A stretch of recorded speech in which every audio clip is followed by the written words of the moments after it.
Hello, my name is Alan, and this evening I'm facilitating the third of four sessions of my hacking together of Cthulhu Dark to allow it to play in the Night's Black Agents environment with some bells and whistles drawn from games as far apart as the Cartel Quick Start by Mark Diaz Truman and the Operator Cinematic Role-Playing Game by Kyle Simons.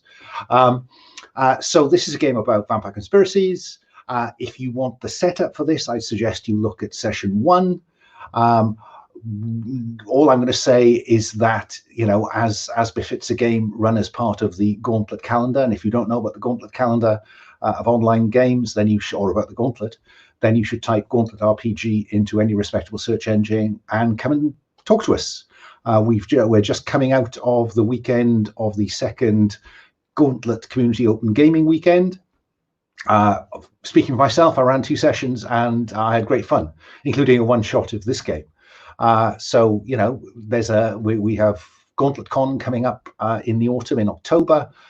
So, you know, if you want to play with us, there are opportunities to just dip your toes in the water. So this is organised by the Gauntlet. The Gauntlet has a strong sense of table culture, and that is supported by the proactive use of safety tools. I've played with all these players before, so they know about the X card.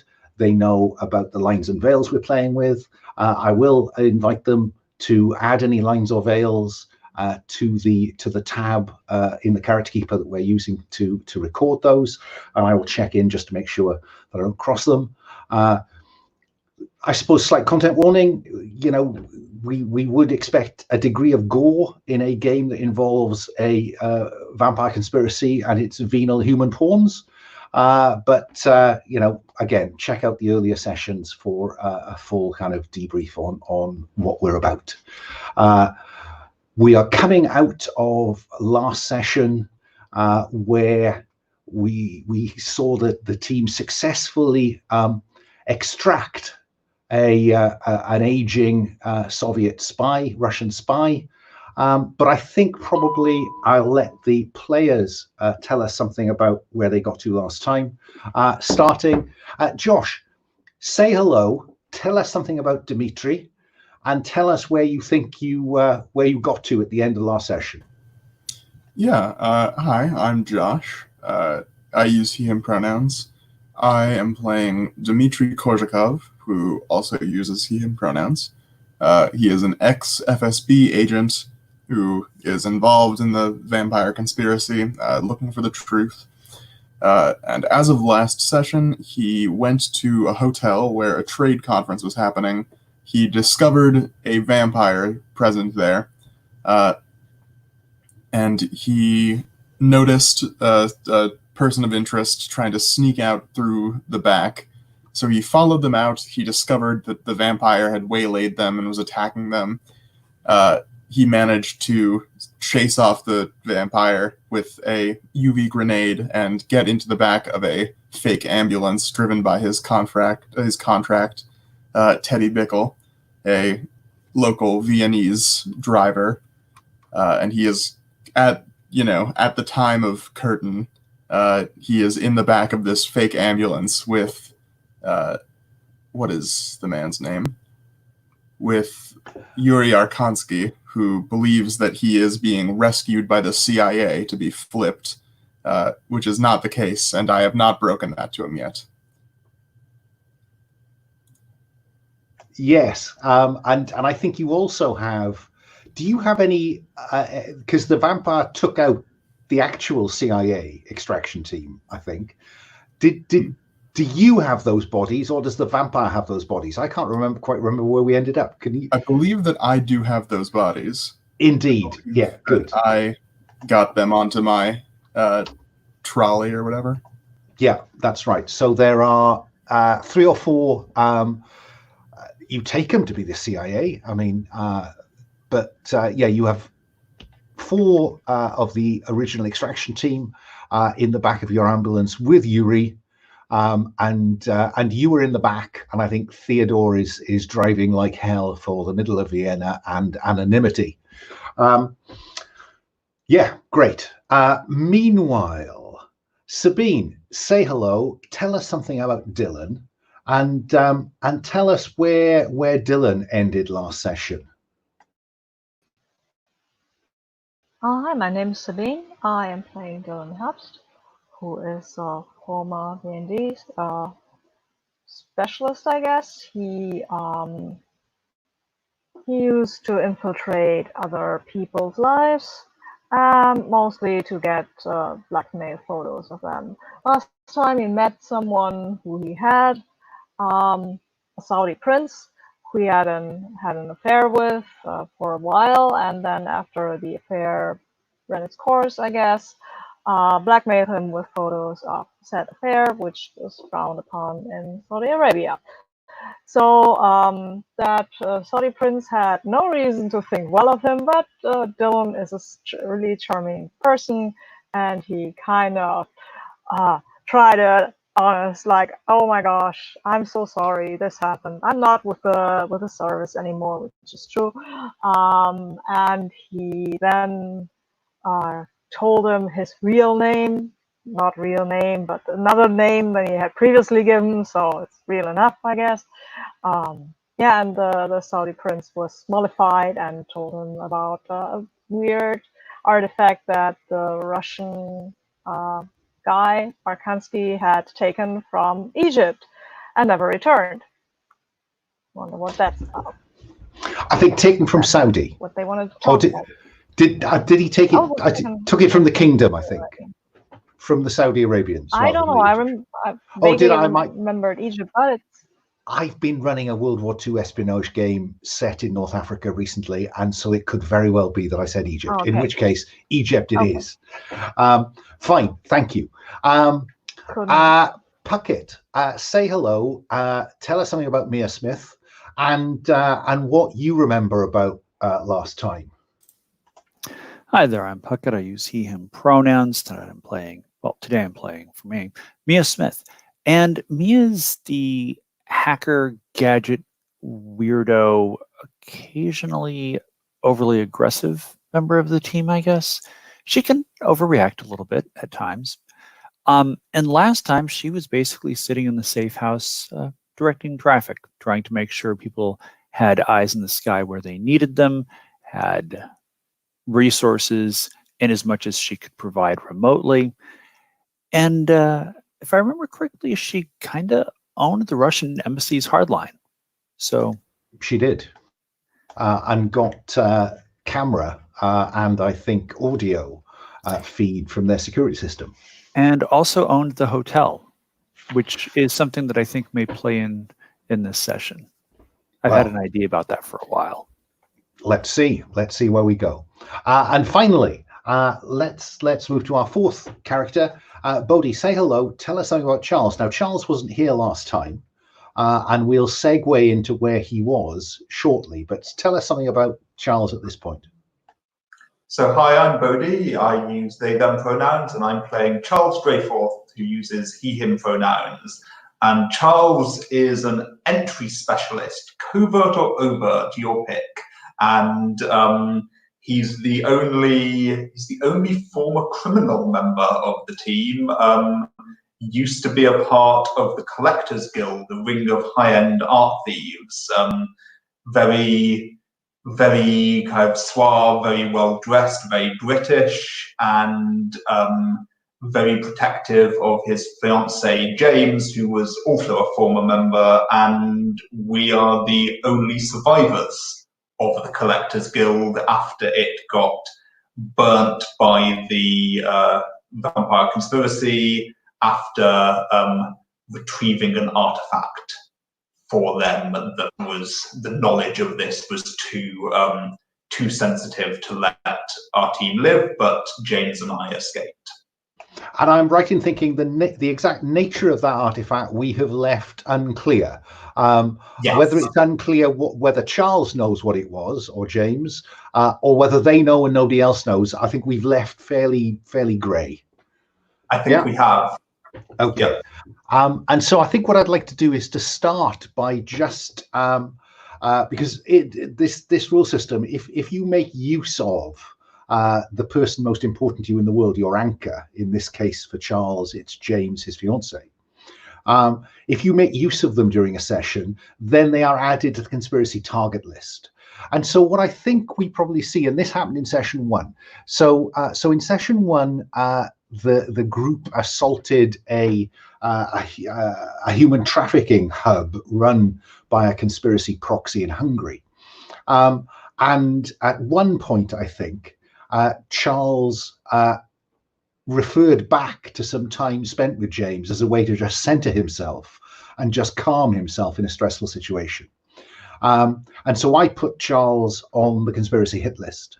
And what I think, what I can imagine happening is perhaps in some darkened room, we would have seen somebody going through pictures of people arriving at or departing from Debrecen in Hungary, where that first operation took place. And what they're doing is they're sorting through, and there's a picture of Charles just going through the customs, Hungarian customs, perhaps on his arrival. And somebody says, of course, in Russian, we know something about this one, don't we?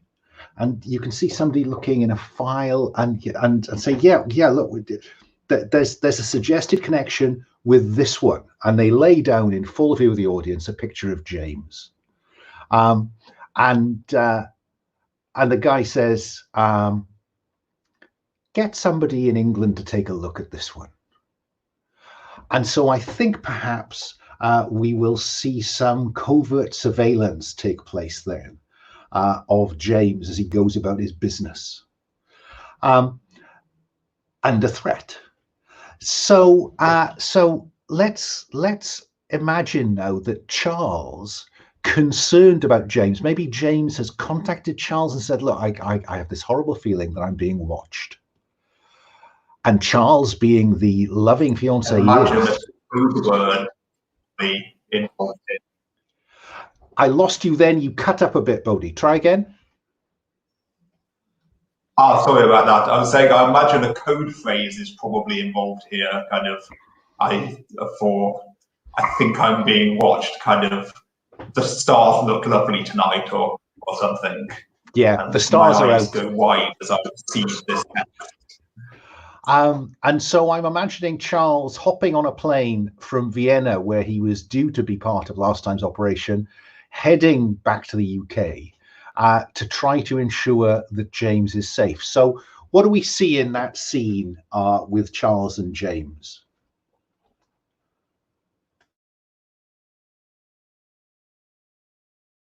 Apologies, you broke up on your end a little bit. I am trying another connection, which should work better. Okay. So no, all I was going to say was, what do we see in this scene where Charles and James, do they meet, or is this all done at a distance? How does Charles seek to ensure that James is safe?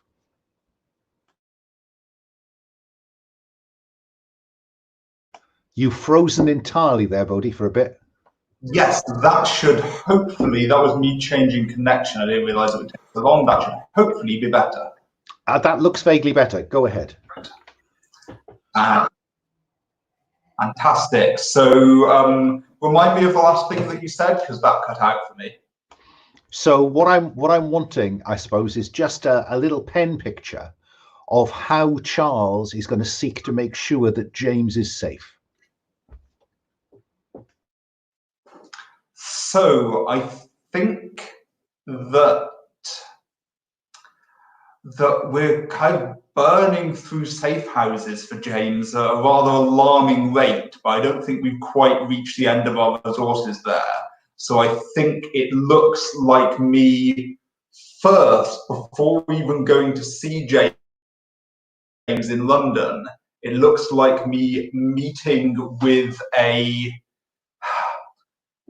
man whose face we can't quite see clearly. It's in shadow, and we're in a rather shady looking cafe in somewhere kind of rather shady in the East End. And I'm saying I need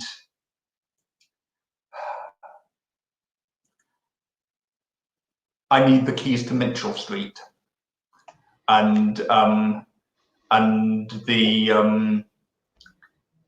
the person I'm opposite, kind of with the shadowy figure, kind of whistles slightly and said, "Mitchell Street already? You know you're gonna run out of these before too long." It's kind of, well, we don't have a choice. I need the keys to Mitchell Street, and kind of the keys are passed along. On your own head, be it, Charlie boy. So then we next cut to me, kind of, I think until the safe house is established, I can't afford to meet James directly. So it cuts to me performing a kind of handoff in the busy. Sorry, have I frozen again? No, that was okay. You're in a busy location. Do this that helped last time. How's that now? You were okay. You were. Oh, your video's gone, but that might just take some of the. Okay, yes, that cuts to a handoff with James, where we don't even look at each other, and you can see the pained look in my eye.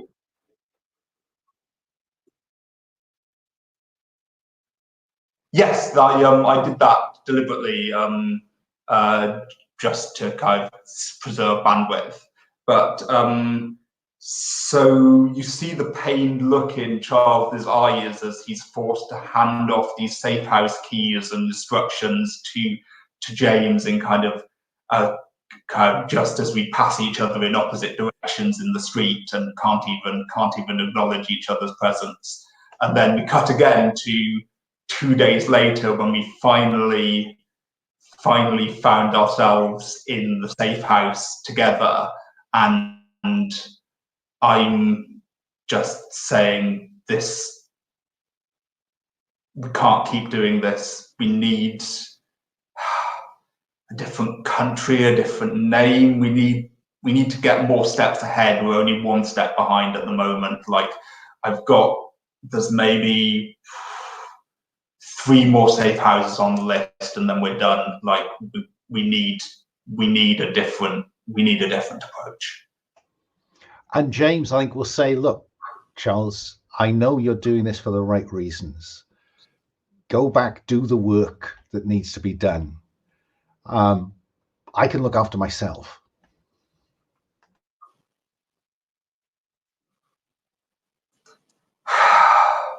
I don't suppose we have much choice, but take care. Like, I couldn't stand to lose you. And that seems to me to be seen. Yeah? Yeah. Okay. So then in the way of these things, we then cut to Charles arriving at the Vienna safe house. But I do want to know from Dimitri first, what happens to the CIA bodies? Okay, well, I think that Dimitri strips them and gets all of their gear and everything on them and brings that into the safe house. And I think he's gonna... Just to be clear, they are absolutely clean in the sense of any signs of espionage. They are genuinely undercover as EMTs.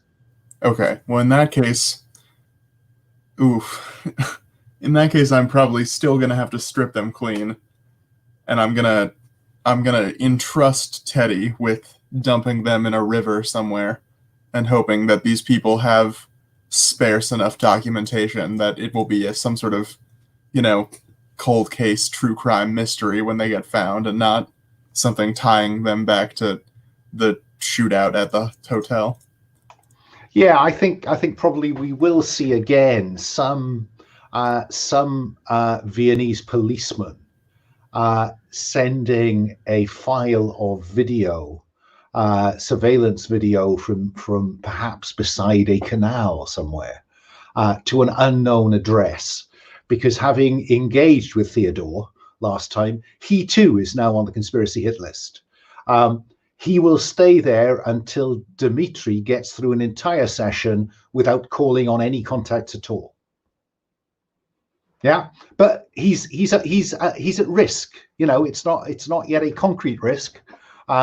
If the heat clock gets high enough, then I can start taking out your contacts instead of just adding heat. Okay, and so Dylan, how did you end your meeting, your dinner with Prince Setam? What's the plan? That would depend on that would depend on him.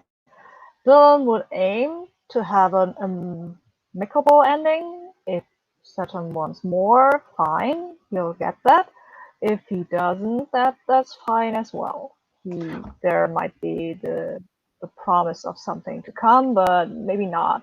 It actually depends on what Saturn wants. Well, I think the way the meeting went was that Setam was impressed that Dylan came clean about his false identity. Yes. And I think we knew that there were 4 goons from the Saudi embassy in the car parked outside the restaurant where you were eating. So I think it does end amicably. And Setam will go back to the embassy, I think. He was, I think, going to have a meeting with Arkansky the following day, but we can pick that up in a bit. Mm-hmm. And finally, Mia. Yeah. Mia, when Dmitri gets... Well, Dmitri, are you... Sorry, I should have asked. Are you taking Yuri back to the safe house?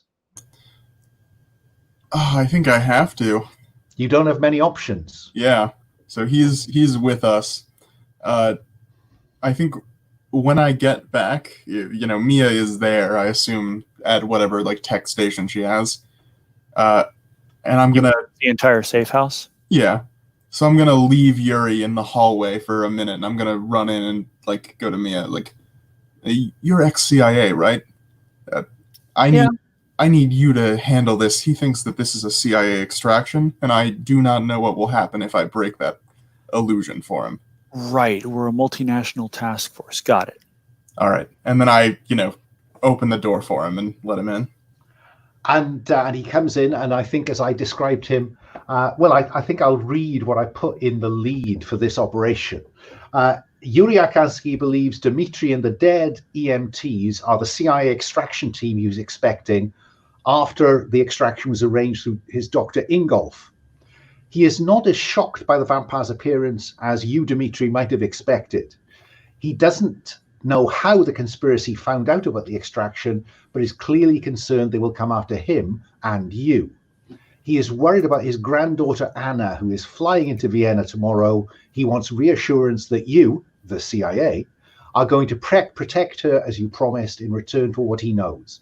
He expects to be flown out to America once you have his granddaughter and before the conspiracy catches up to you. He is too sharp an old agent to give up what he knows until he's certain Anna is safe. So, Mia, what do you say to Yuri when the old man, because this is where we're using for Yuri, because I couldn't resist it. A picture of John le Carré. So what, Mia, do you say to Yuri what do you say to him? I apologize that I couldn't be there in person. I don't have a particularly good Viennese accent, as you might notice from this. But hi, I'm Mia Smith. I'm a CIA operative. This is a multinational task force that's working on this. After all, it threatens all of us. Where's Mr. Green? I understood I would be dealing with Mr. Green. There have been some changes, and unfortunately, most of those changes are related, to what you saw during the extraction. I regret to tell you that Mr. Green is now dead. Oh, I see. Well, of course, you have my condolences for the loss of your colleague. how do you intend to get my granddaughter and I to America? With your permission, we intend to pick her up at the airport, make it look like a kidnapping, bring her here to reunite you, and, well, we can get you out of the country on a private jet straight to Langley. I think that probably, Mia, this is roll to do something else, i.e. convince Yuri Arkansky that you are old enough to be running this op. Because, you know, we all know Mia is 20-something, if that. Mid-20s. Yeah. So let's have you roll to do something else. Exceptionally precocious. Oh, undoubtedly, and immensely talented. I'm struggling a bit to see signals intelligence and, you know, technical ops. I'm struggling to see expertise in conning, Yuri, unless you think you have a case. My CIA background, that I actually was a CIA operative. You were, but this isn't the kind of op that's not the kind of stuff you did for them. That is true, and just doing this stuff is why I'm no longer a CIA operative. All right, so white die, I'm assuming I don't have the right tool for this? I don't think so. I think he's starting from the assumption that, I tell you what, you can have the right tool, because I think he is starting from the assumption that you must be the CIA, because you just extracted him as he expected. It was messier than he expected, but the extraction went according to plan. He was supposed to play ill. He was supposed to go outside for a breath of fresh air. He was supposed to end up in an ambulance. So I think, yeah, I'm going to give you the right tool. Do you want to include your stress dice as well? Of course I want to include my stress die. Go for Why it. wouldn't I? I want 3 dice on this, at least. You know, honestly, I'd roll 4 if I could. Okay. Yikes. Highest die is a 3, and that's the white die. So on a 1 to 3, you fail or succeed at a cost, or after a hard choice the GM will describe. I think when you mention multinational, Yuri gives you a very old-fashioned look. And I think Yuri, the cost of this, you can succeed, but Yuri is suspicious. If anything goes awry, I think Yuri is going to twig that this is a con. Does that seem fair? If only Dylan had been here. Isn't life a bitch? Because that's when Dylan arrives. God damn it. Yeah, success at a cost. I'll take it. But at least I gain stress. Indeed. Let's look on the right side. So, Dylan arrives. What are you going to do with Yuri tonight? Because it's nighttime. Dylan, what's your thinking? You've done more of this kind of work. I think, I mean, he's an old man. He's had a lot of stress right now, right? So I would actually start to take his vital signs and check up if he's physically okay. Check up if he's got his medication. He does have a bottle of medication that he picked up from Dr. Ingolf at his appointment yesterday, which was when he says, as you will understand, that was when I was filled in on the details of what will be happening tonight. And I think, you know, he was playing ill, but he is not well. Yeah. So he's okay, but he is not someone that's going to stand up to a lot of running about. Yeah, that was also what I wanted to check out, how much physical stress we could put him in before he just keels over. Not a lot. And I, of course, will play the American there. I mean, if we're supposed to be CIA, I think Dylan can pretend to be American for a bit. Yeah, I'm not going to make Dylan roll for that, because Dylan was a cuckoo. He can pretend to be almost anyone. So yeah, that's fine. So And what do you? what I also want to do, I want to build sort of a little kind of relationship where he knows that I'm here, that I'm friendly for him, that I care for his well-being, not more in a professional way, of course, not in a personal way, but No. just that he knows me as a friendly face. Okay, if you do brilliantly on a roll to do something else, I think that I Okay. will cancel his suspicion. Okay. Seem fair? Can I use my expertise? You can use your expertise. I'm not going to give you the right tool because I think he's starting suspicious now. But do you want to include your that's stress fair. dice? Nah. Okay, roll the 2 dice. Let's see what happens. Oh, I've got a 6. On the Well, straight will die. you look at that? And he is immensely reassured because you look like someone who could be running this operation. You may not be Mr. Green that he was expecting, but you know, he is convinced, and he goes to bed relaxed and confident that he is in the right pair of hands. Let's cut to the following day when I think Charles arrives at the Vienna safe house. And what you know, all of you, if we move on to kind of planning the op now, what you know is that this afternoon, a plane will touch down from London carrying Anna Arkansky, Yuri's granddaughter. She's at school in London. And you know when she's supposed to arrive, and you know the flight she's supposed to arrive on. Yeah?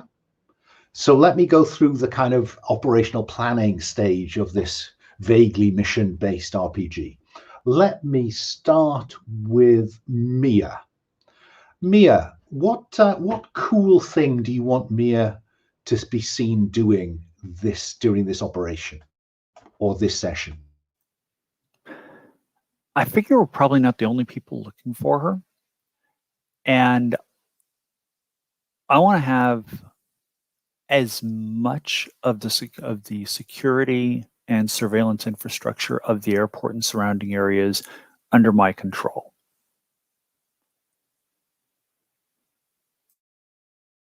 I've written down hacking the airport as the thing that we want to see Mia doing. Yeah? Works for me. Okay, Dylan, what do we want to see Dylan doing in this operation? I think Dylan would like to be the face on point, maybe, with the first contact for this. How old is she? She's 18. Okay, that's Yeah. Yeah. Okay, so the one who kind of not grabs her in the way like physically grabs her, but who takes her and tells her this is very urgent stuff, things like that. Okay, I've written in the keeper meeting and greeting Anna. Yeah. Yeah. Okay. Dimitri, what about you? I think that Dimitri would like to slip past the conspiracy.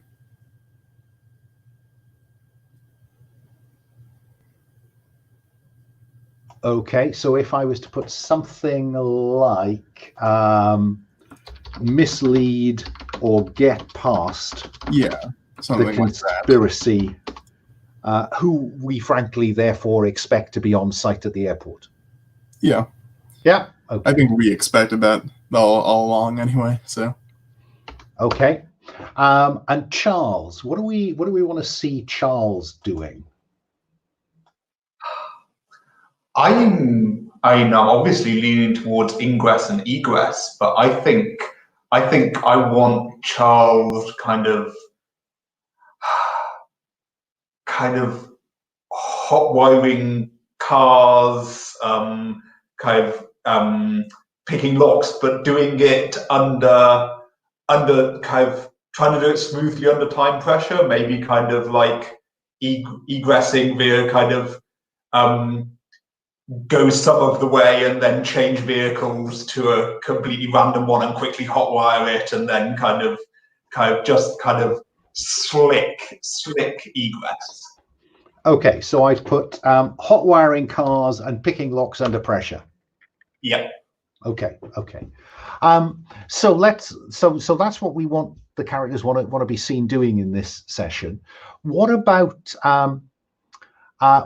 gather intel? Now I've tweaked the rules slightly. In previous sessions, you could either gather intel in this stage, or you could keep a free access to a contact for later. Given the way that stress is tending to mount up in a series rather than a one shot, it now says gather intel now and call on a contact for free later. So where do we want to start in terms of gathering intel? Where do you want to start? I mean, I'm inclined to say Mia, because Mia wants to get some kind of overview of the airport and stuff. I think does that make sense, Mia? Sure. My first question is, am I getting anything from the line on the Russian embassy? Oh, am I hearing any yeah. chatter or traffic there? Actually, that's a much better way to play this. We can deal with the airport once the operation starts. Yeah, no, that's a very sensible question. Calls in and out are off the scale. There are coded signals going to and from Moscow because now he's missing. One of his handlers is dead. In fact, he's the only body left on site, I think. He's the one that Dmitry didn't clear up. So yeah, there is all kinds of chaos.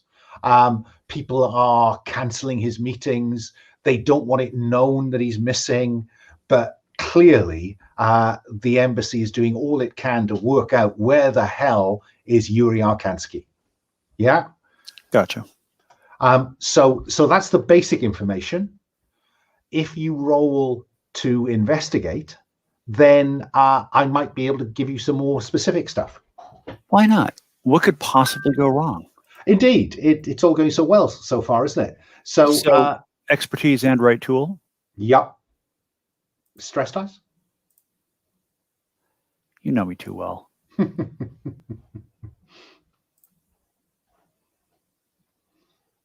6 on the white, 2 on stress, but I'm going to have to roll for stress. I take a stress anyway, correct? You do. Oh, yeah, actually, I must come back to Dylan on that because Dylan rolled a 6, didn't they? Yeah, I'll come back round to Dylan. Thanks for just nudging me in that direction. Oh, see, you write a set of rules and then you just can't remember them. So on a 6, you get to ask me 2 questions in relation to the embassy's response. Yeah. Is there any indication that the embassy is working against the conspiracy? Oh, that's interesting. I think I can tell you that there's no evidence they are working with the conspiracy. Yeah, so the embassy, it doesn't, let me be specific, the embassy is working with the conspiracy. I think that's probably the fairest way I can put it. Okay. For instance, in his diary for today, you got the visitors book in effect off the network last time, and I think what you will find is that polite telephone calls have gone in to a Mr. Dubois at the hotel, apologizing that Mr. Arkansky is ill, and therefore they hope that Mr. Dubois and Mr. Throndal will be able to meet with Mr. Arkansky before the end of the conference, but they're sure that they'll understand that he's not a fit young man, and therefore he's resting today. Right. Okay, so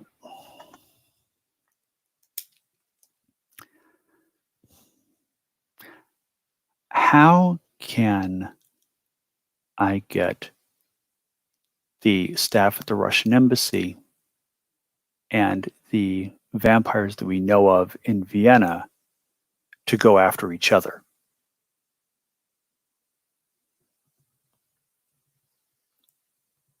That's an interesting question. I think that if you were able to crack today's embassy code and send a signal to the FSB in Moscow saying that they suspected, the other way around, crack the embassy code for today, today's code book, and then you might be able to get a message into the embassy that appeared to come from the FSB headquarters in Moscow saying Simon Throndal should be a person you are interested in. Yeah? Okay. So what I want to write down is you could crack the embassy code to pretend to be the FSB, ... Yeah? Works for me. So what piece of information do I get that kind of like really freaks me out to cause distress? That's an interesting question. Do you want to speculate, or shall I throw that into the pot? Throw it into the pot. I like to make sure you have fun too. I think that you see Throndal coming to the reception at the front of the embassy, and your hope was that the UV grenade you hit him with last time would do sufficient harm to render him unable to go out in public. And I think what you see is that he clearly fared very well last night. Conceivably, were you to look in the police reports, you might find 2 or 3 people missing that he needed to feed on to recover the damage that Dimitri's UV grenade did to him. Okay. Yeah, roll for stress.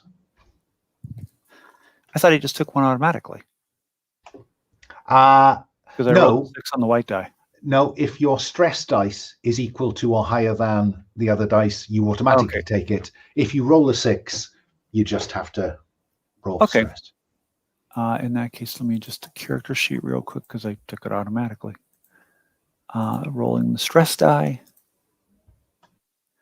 And that is a 2, which is equal to my current stress level. It's inconvenient, but the fact that Throndal is up and active is not stressing Mia much at all. Okay, so Mia has given us some bits and pieces around what's going on at the embassy and how we might be able to leverage that. Let me go next to Charles. Charles, you want to be seen hot wiring cars and picking locks under pressure. I'm just curious what you might want to find out to make sure you know which locks need picking and which cars need hot wiring. I think that I'm on site at the airport, because the nice thing with airports is you can be fairly anonymous in them, and so I'm kind of strolling around the airport doing a surreptitious survey of any kind of lax security practices, locks that aren't implemented properly. I'm kind of perhaps surreptitiously photographing things with the wristwatch camera, and going up to the long stay car park and kind of seeing what kind of older fast cars that might get us away from there quickly but have poor security are kind of parked there and noting their car parking spaces. Okay, I think this is role to investigate, Charles, and I think larceny absolutely provides expertise. I'm not sure I'm seeing the right tool at play, but I am interested in whether you want to include your stress dice. I've only got 2 stress, so yes. Let's go for it. So roll those 3 dice and let's see what comes up. That is a 3. Okay, so a 3. So on a 1 to 3, you get the basic information. And I think that you think you've worked out which staff-only door you have to get through to get into the multi-story car park without staying on the airport security camera network. Okay? So what I'll write down is thinks they know which door to pick, ... Yeah?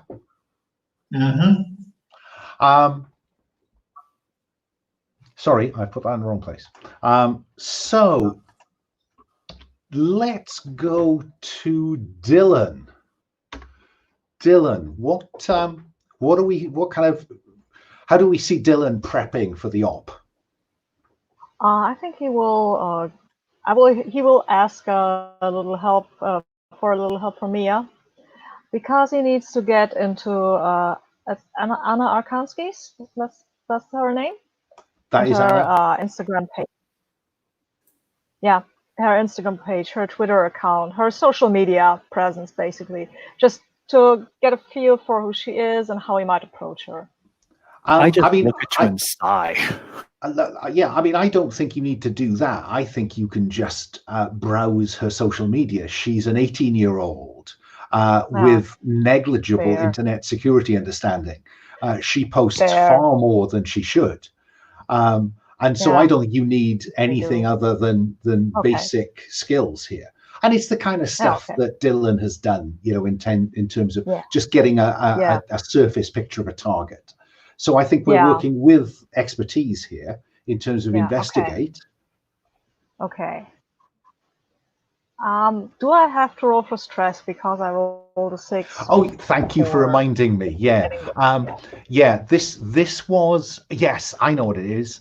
Yes, if you will allow me, when you were, you know, helping Yuri, reassuring him, getting him, you know, to lie down, and he loosens his tie and his shirt, and you see a very old amulet or token on a chain around his neck, and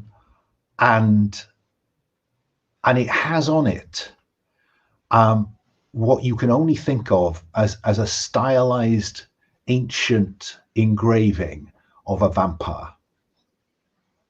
Oh, okay, interesting. Would you roll for stress, please? Yes, I would, absolutely. And that might help us phrase where we go. Yeah, okay. Selected. No, it's higher. So stress will go up by 1. Yeah. And so with that in mind now, an informed decision about whether you want to include your stress dice in this this investigation of Anna. Give me a sec. I have to convince my computer not to restart itself. So sorry, what was that? Well, do you want me to come back to you? No, it's fine. I've just told it to ask me again in 4 hours. Okay. Okay. So my question is, you are just trying to get a picture of Anna Arkansky. So you're rolling with expertise. But do you want to include your stress dice? No. Okay. So just roll with those 2 dice. Yeah, that's fine. Maybe. Oh, I've rolled another 6. Great. How very delightful. So you can ask, you know, the basic information is she comes across as a party animal. She comes across as, you know, as far from a Russian spy, former Soviet apparatchik as you can imagine. You know, she seems entirely westernized. She seems entirely committed to having the best time she can while technically getting an education in the UK. Yeah, so that's the basic information you have. I think I do have a picture of her. Yes, I do. Yeah, that's useful.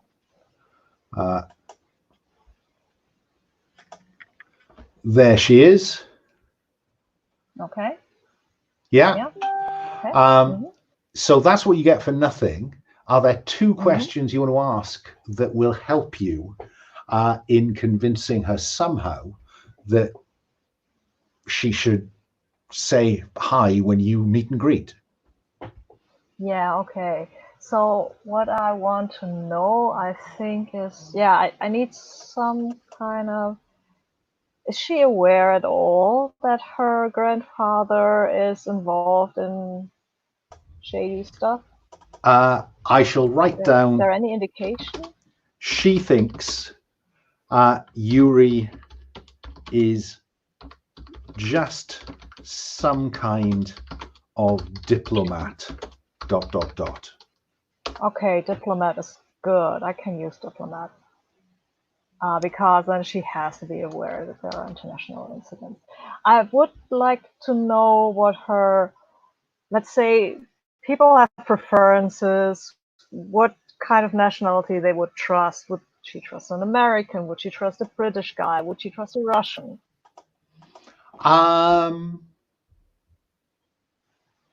I don't think she would trust a Russian. I think that there is still bred into her that slight suspicion of the heavy hand of the state, for all that she's never lived under it. So I think that she would trust a Brit. Okay. Cool. Yeah? Does that give you something to go with? I think that gives me something to go with, yeah. Yeah. I kind of getting the guy together who has to come up to her and tell her, Miss, the things are not what they appear to be. We have to go now. Follow me if you want to live. And you rolled a 6, so you get to tell me something that freaked you out, or you can ask me to tell you something that freaked you out.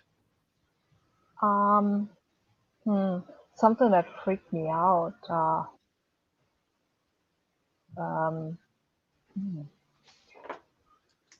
Maybe it's just the fact that she is pretty much in the same scene that Dylan was when he was 18, just before he got recruited. I don't know if that's scary enough. Oh, okay. Do you want to go scarier than that? Because Dylan's been round the block enough that he will have come across, people like her before. Yeah, no, then you go. Give me something. She has some tattoos. And in one picture of her dancing in a club, it's difficult to see, but woven into one of the designs on her upper right arm is the same symbol that you saw on Yuri's toe. Yeah? Great. Okay, I'm rolling for stress here. Yes, thank you.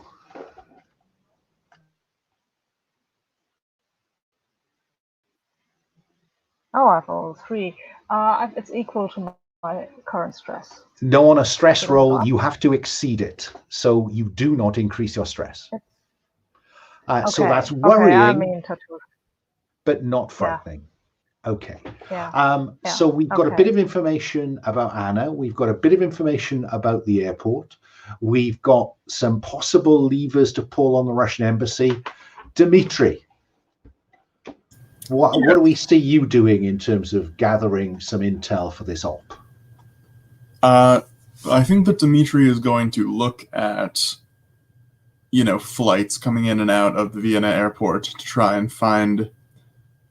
No, I think Dmitry is going to try and look into the airport itself to see if they have any extra security, within this week, to see if there are any, contractors that they're hiring that are suspicious that I ought to keep an eye out on during this operation. That sounds like a straightforward role to investigate, which of course is what Dmitry does. So I think this is role to investigate with expertise. Would you like to include your stress dice? I can't believe you came out of a close encounter with with a vampire with one stress, but Well, you I came did. out with 2, and then I got knocked down 1, technically. Which is barely better. I will include my stress die. Go for it. And that is a 1, a 2, and a 3. Oh my. Okay. So on a 1, a 2, and a 3. So how there's something neatly symmetrical about that. But in terms of investigate, all you got is the basic stuff. And I think the basic stuff is that Vienna Airport is demonstrating a high level of security, but you think it's because of the International Trade Conference rather than anything to do with recent events or Yuri.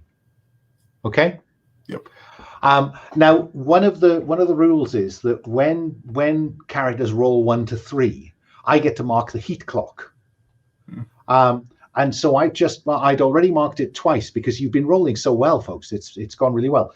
That is the third one I'm going to mark, which I have to say is the first of the pursuit clocks.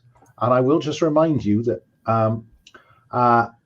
until pursuit, the conspiracy has enough information to link the potential threat to its operation to the PCs, and will want to interrogate a PC to confirm their belief. Expect the GM to bring significant forces to a PC and make them flee for their lives or face capture until both boxes are marked and they are subject to an attack. So I just want to put that up there. I can, though, now that I've marked this far down, if heat goes up again, I have the option to begin to attack those contacts or anchors who are in play. Have to say, I'm not feeling too good about Teddy's possibilities, Dimitri. I think Teddy, we may well see somebody, a crooked policeman, talking to a shady Bratva thug and just saying, I think, isn't this the ambulance that we discussed? Can you enhance the picture of the driver? So I think what I'm going to do is I'm going to untick that pursuit, and I am indeed going to mark Teddy as now blown. Yeah. So you have no access to a wheel artist now, Dimitri. And other contacts may be a bit suspicious if this gets back to them. So with that in mind, then we really know about your effort to find out. Yeah, I think security is routinely tight. Okay. There may be some extra stuff, but it's tight. Fine and dandy. Let us now get into the question of which obstacles you think you might face. Let me come at this a different way. Charles, we know that you want to be seen picking locks and under pressure. We know that we think you know which door you need to pick for a swift exit. What barrier are you going to face that makes all of this difficult? I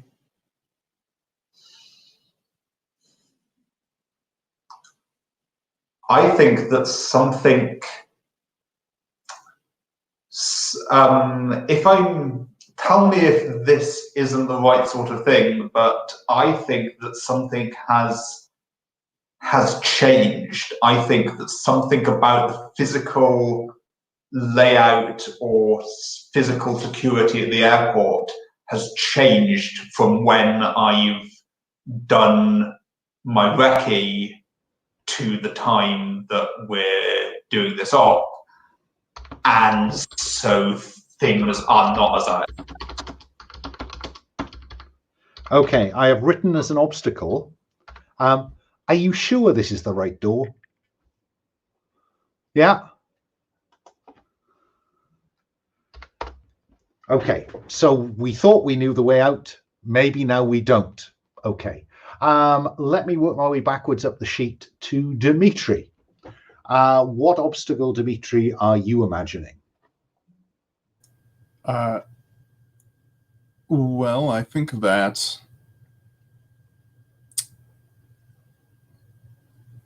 that there probably are private planes, which are parked in the in like the runway, and I think because of that, there are, probably in addition to airport security, I think there might be some corporate security just hanging around the place who might be a little bit suspicious if a kidnapping happens nearby them.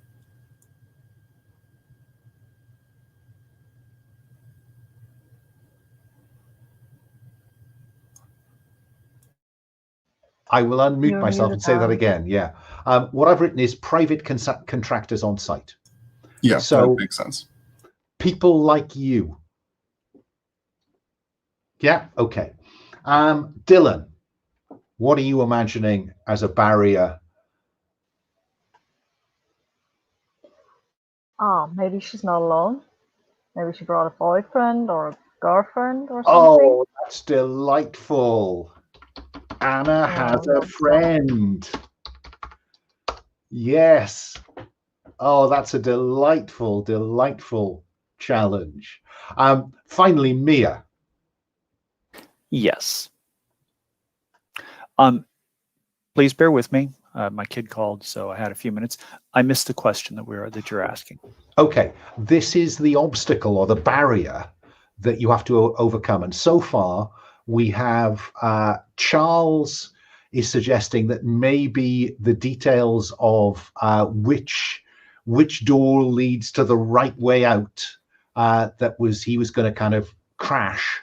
Could it be that this isn't the right door? Dimitri knows that security is routinely on site, but it now turns out that it seems likely that there are some private contractors just like you on site. Dylan has got a picture of Anna and a bit of leverage in terms of convincing her to do what he says, but is suggesting that Anna has a friend with her. And so I'm curious what barrier Mia individually might face or wants to put in the mix for the team. I think with Arkansky gone missing, there's a lot of attention on the airport from a lot of different sources. The Russians, the conspiracy, etc., looking for anyone trying to get him out.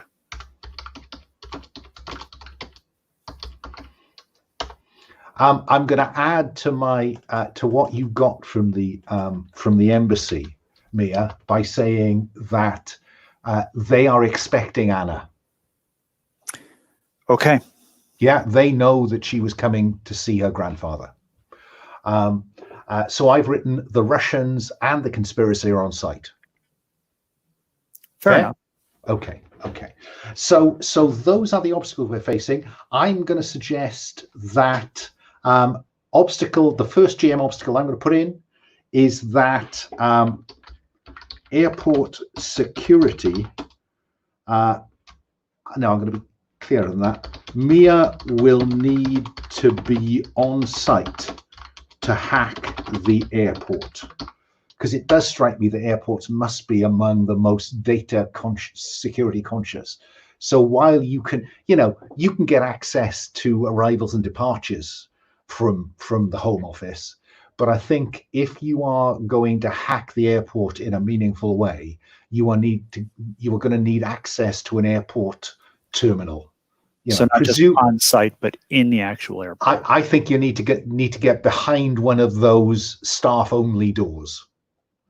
Conceivably, the one that Charles is convinced he knows where it goes. And my last question before we take a break is, do you want a freak on site? And a freak is a supernatural creature. And just to remind you, on the Heat and Risk tab, there are some sample freaks. Young vampire, old vampire, ancient vampire, ghoul, werewolf, Renfield, zombie, ghost, Fey demon. What time's the flight arriving? I tell you what time would you prefer this to be going on? You know, when would it be coolest to be going on? I said the afternoon, but let's not be locked into that. I mean, night opens up the most opportunity for the largest number of freaks. Yeah, it does. So let's say that it is 10 o'clock at night. So like one of the last flights in. Yeah, well, I think Vienna probably operates 24 hours a day, but it will be getting quieter. Yeah. God, this is like the train station in the Untouchables now. So do I take that as a yes? I would like a freak. What are the advantages of having a freak, except for it's cool? Oh no, there's no other advantage. It's Oh, okay. it's Yeah, simply... then we want to have a freak. Okay, there is a freak on site. I will add that as my second obstacle. Yeah. I mean, unless somebody else says we don't want a freak, because that just me calling out everybody. Sorry. Oh, I Okay. think it'd be cool. Okay. Well, look, it's quarter past the hour. For my money, we always want a freak. Okay, and since we've introduced Simon Throndal, it would be kind of strange for him to disappear. That's not to say that he will be the only freak, you know. But anyway, look, it's quarter past the hour. Shall we take a 10-minute break and be back in our seats at 25 past? Okay. See you then.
I had a thought. Go on.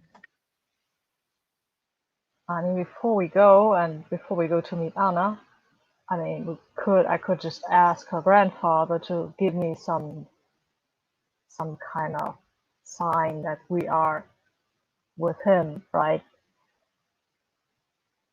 So that she would know. Yeah. I think he will tell you her pet name for him. And I'm not going to embarrass myself by trying to come up with a Russian pet name. But yeah. So you have the pet name that she uses for Yuri. Yeah. Okay. The other thing that I want to just put on the table is that you do now have a slightly longer window, given we've moved this from the afternoon into the evening, that it is conceivable that you could squeeze in a secretly from the horror scene, or you might want to think about that, how you can build that into any scenes at the airport. Just giving you the heads up on that. So is there anybody who actively has an idea for a secretly from the horror scene?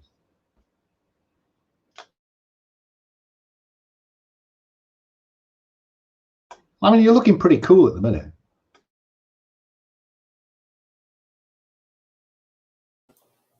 In my case, I'd rather do some time to do some prepping for the mission as opposed to secretly for the horror. But if anybody else has an idea, I'm totally willing to go along with it. I mean, I might want to up my lower my stress a little, but I'm not sure how I would want to do that because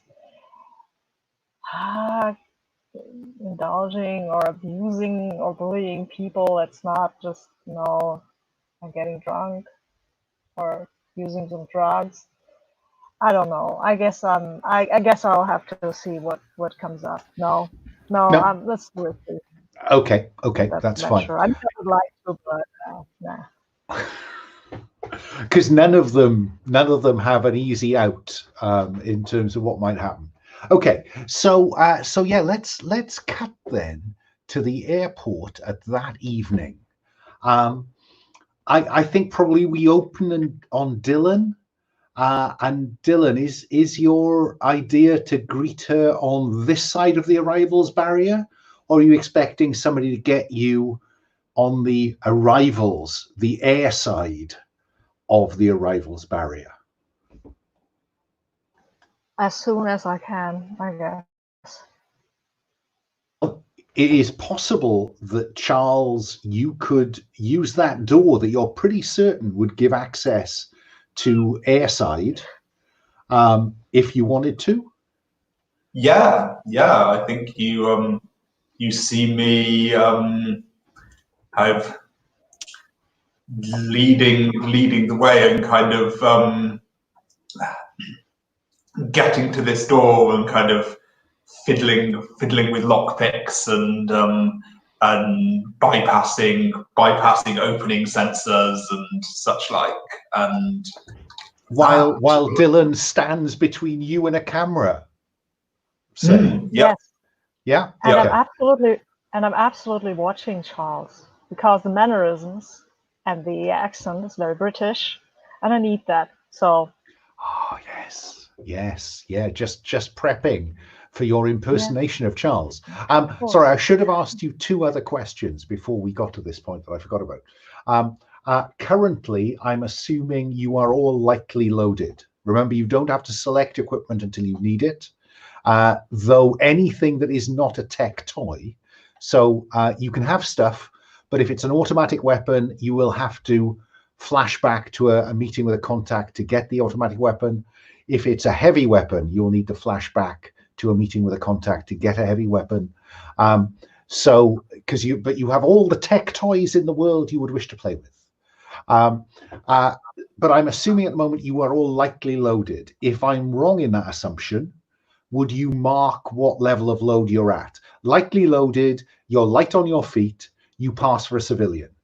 Medium loaded, you might attract some attention. Heavy loaded, you will certainly attract some attention.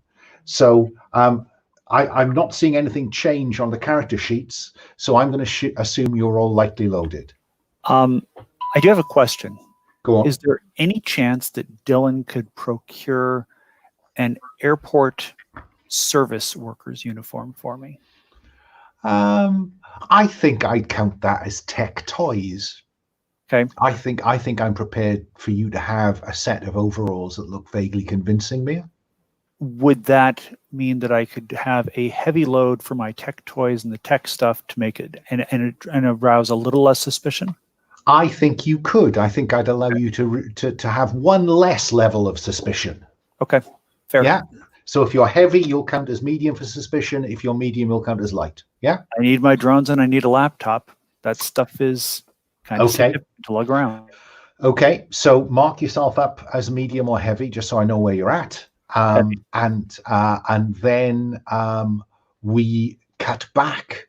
Sorry, no, there was one more question, and that was, what will success look like? You know, we haven't actually defined the objective here. I think we've inferred it, but I need to have the objective nailed down in a way that we can answer the question at the end, success or fail.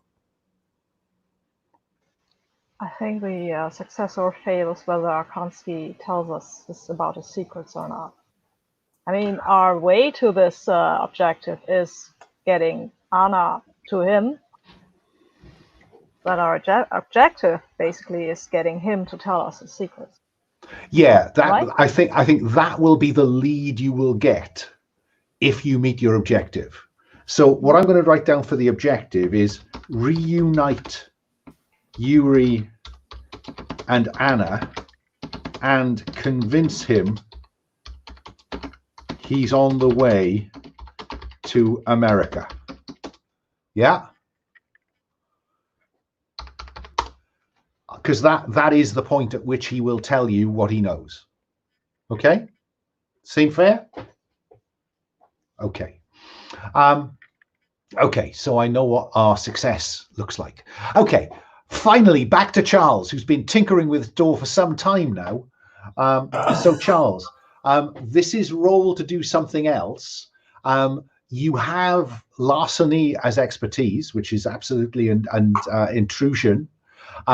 And you have, are you taking your breaking entering kit? Oh, Always. I see you have. Fine. So you have. I never bothered deleting it from last time. Fair enough. You have the right tool. I will ask you, will you add your stress dice? I think I will. This is a fairly critical part of the plan, so I think I will add my stress dice. Go on then. And so that's 4 I'm rolling. So, that's a 6, 2 6s, which presumably 3 6s, which presumably doesn't make any difference. Makes no difference at all. But it simply shows how cool Charles is. So there's no tinkering about this. He does. Tell me how he makes this look effortless. I think that if you were looking from a distance, you couldn't tell the difference between what I'm doing and just kind of jiggling with a slightly stiff key. It looks like I have a key. Yeah. Unfortunately, because your stress dice is as high as the other ones, your stress will go up by 1 automatically. I won't make you tell me what freaks you out, because that could involve 2 stress going up by 2, and that's not what the rules say. But you succeed brilliantly. So what benefit do you get? You are not seen. Both you and Dylan, I'm assuming both of you, but certainly Dylan slips through the door. Charles can go with Dylan if he wants to. But what other benefit, Charles, do you get from such a smooth operation? I wonder if getting in there faster than we'd expected might give me a few seconds to scout a way out. I have an alternative exit. Okay, then this appears to be the right door. We may come across that wrong door shortly, but you are pretty confident that if you turn right here and not left, you will get out. But you want to turn left to get close to where passengers will be disembarking. Yeah? Okay. Yeah. Let's cut to Mia. Mia, what do we see Mia doing as in our split screen that sees them melting through this door, and then the other half of the screen we see Mia doing what? I'm getting into an IT cabinet so I can hack the hell out of this place. I want to own it. Okay, let's get you to the IT cabinet first, shall we? Sure. So what I'm imagining then is, well, you tell me, what do we see in terms of her trying to get access? I mean, does she go through the same door as Charles and Dylan? I'm just following them back there.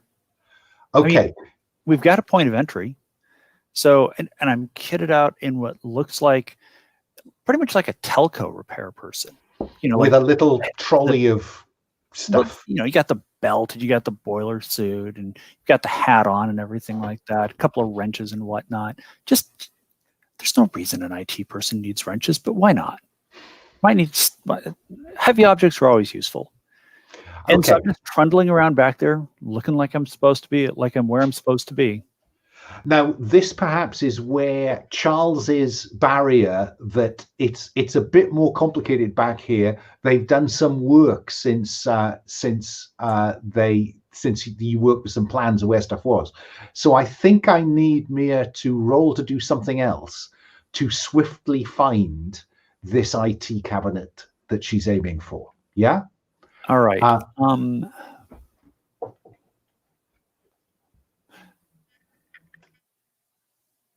So the white die is always rolls expertise. I'm struggling a bit. Cryptography, digital cabling running around somewhere. Oh, I'll give you engineering tech. Yeah, I'll give you engineering tech to try to trace some cabling back. Yeah, so is that right tool or expertise? So that is expertise. All right. I'll add the stress die. I'm struggling to think of a right tool here. I mean, I don't think there is one. I'm aware of some stuff that helps you figure out the signal on lines and how strong it is, but you know, detecting where the cabinet is, that's just following wires. I think it is. I think it is. All right. So let's see how well that goes. Well, I got a 6 on the stress die and a 5 on the white die, so obviously it goes brilliantly. It goes brilliantly. You are heading up a corridor, and in large friendly letters, it says IT computer access. It's just that simple because they don't expect people to get this far. Never label your server room. Indeed. But that 6 is higher than everything else. Yes. So your stress is going to go up by 1. Uh-huh. Do you want to tell me what you see that freaks you out before you slip into the server room, or do you want me to tell you what you see? I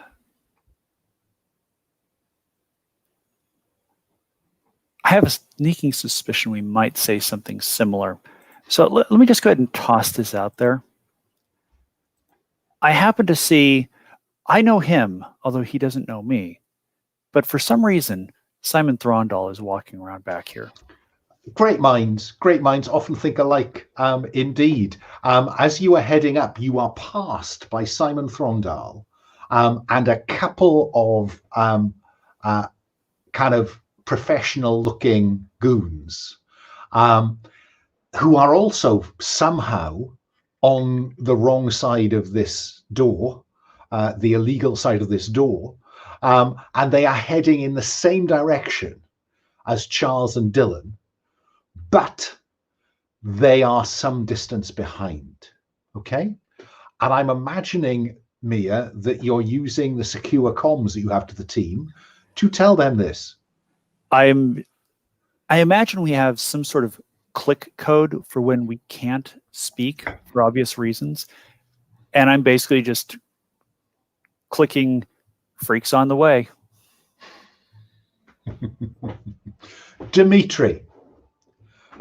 Yes. Where do we see Dimitri in this setup? I think that Dimitri is... I think Dimitri is probably...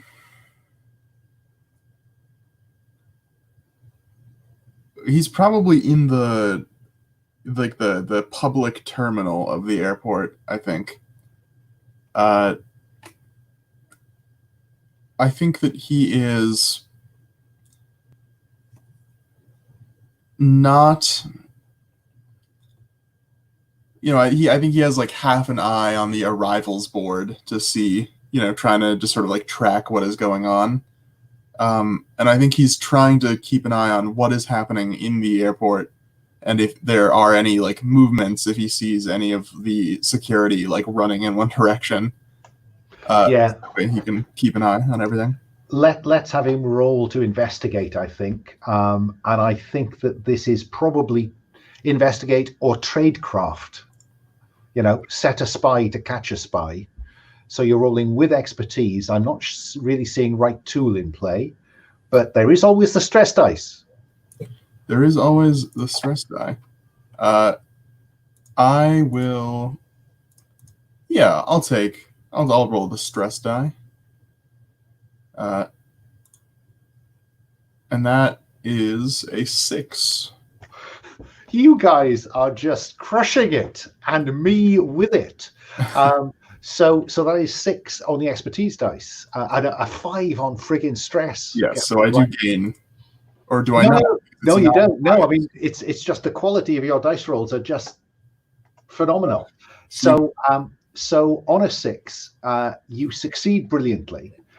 You get the basic information, and the basic information is there is an embassy reception team.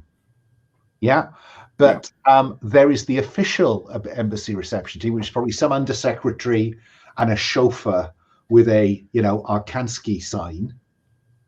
But your trained eyes tell you that there are 3 or 4 FSB agents loitering, around the arrivals lounge, clearly keeping an eye out. Yeah.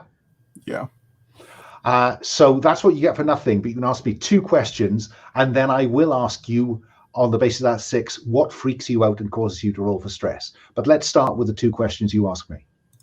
I'm going to ask, how experienced do the FSB guys look? Do they seem, green? Do they seem like they are actual serious agents? I think, given that Yuri is missing, I think the embassy has rolled out the A-team. So I think that they may not all be as competent as you lot, but there are at least 1 or 2 of them that I would describe. And again, if you want to check out the heat and risk, there are named NPC operators. These are people with skill sets like yours. Yeah? Yes. And then for my second question, I guess I will ask, has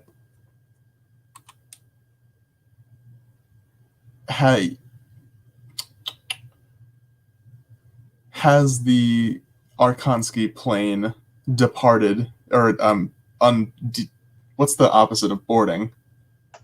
Not boarding? I don't know.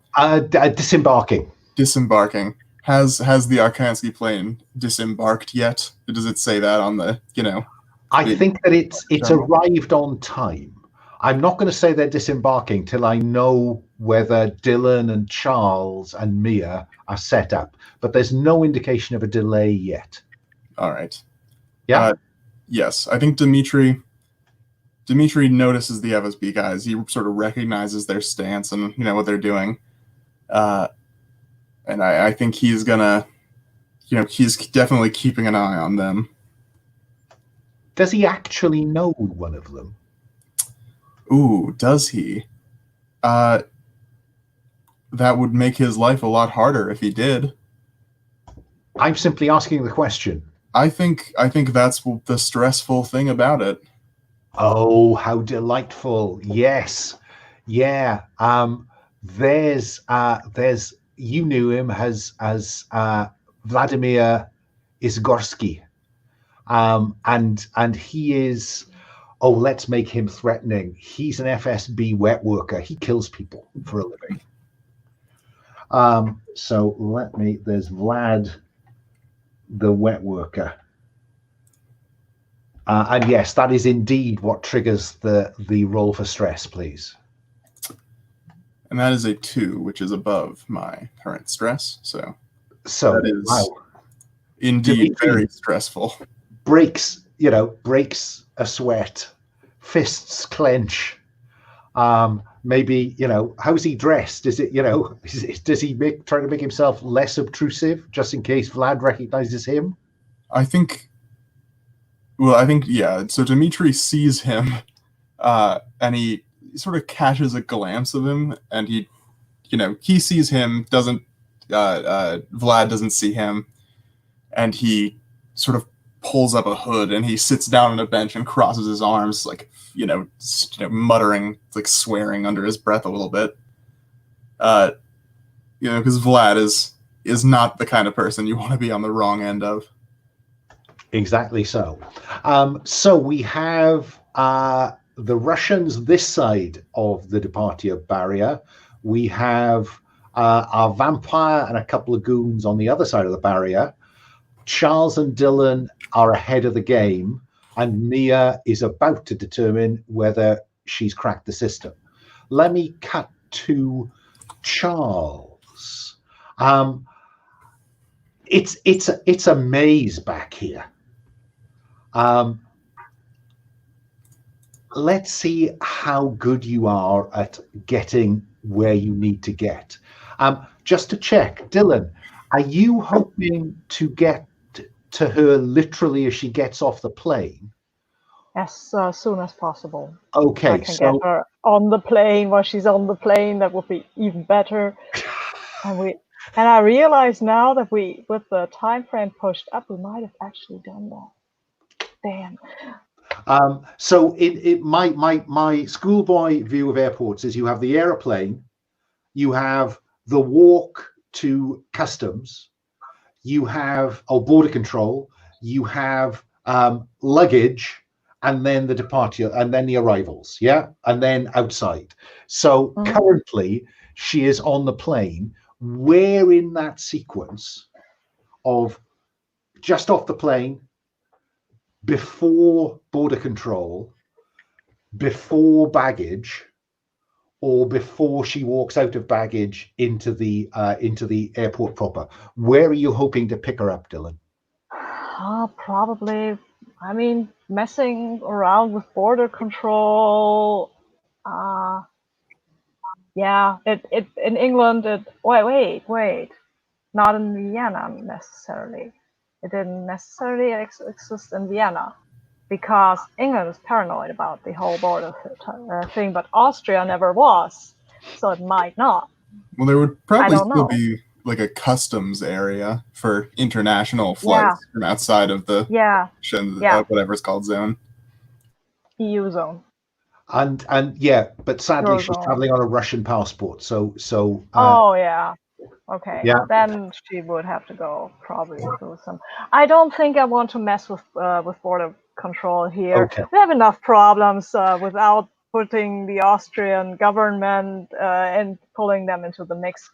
I would like to have eyes on her as soon as she gets off the plane, but approach her after she's gone through all the regulatory stuff and before she picks up her luggage.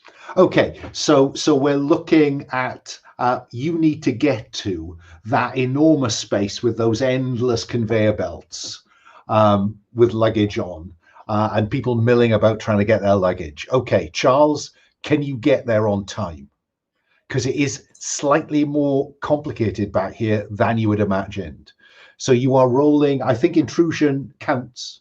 So expertise is there. I can't imagine what the right tool is.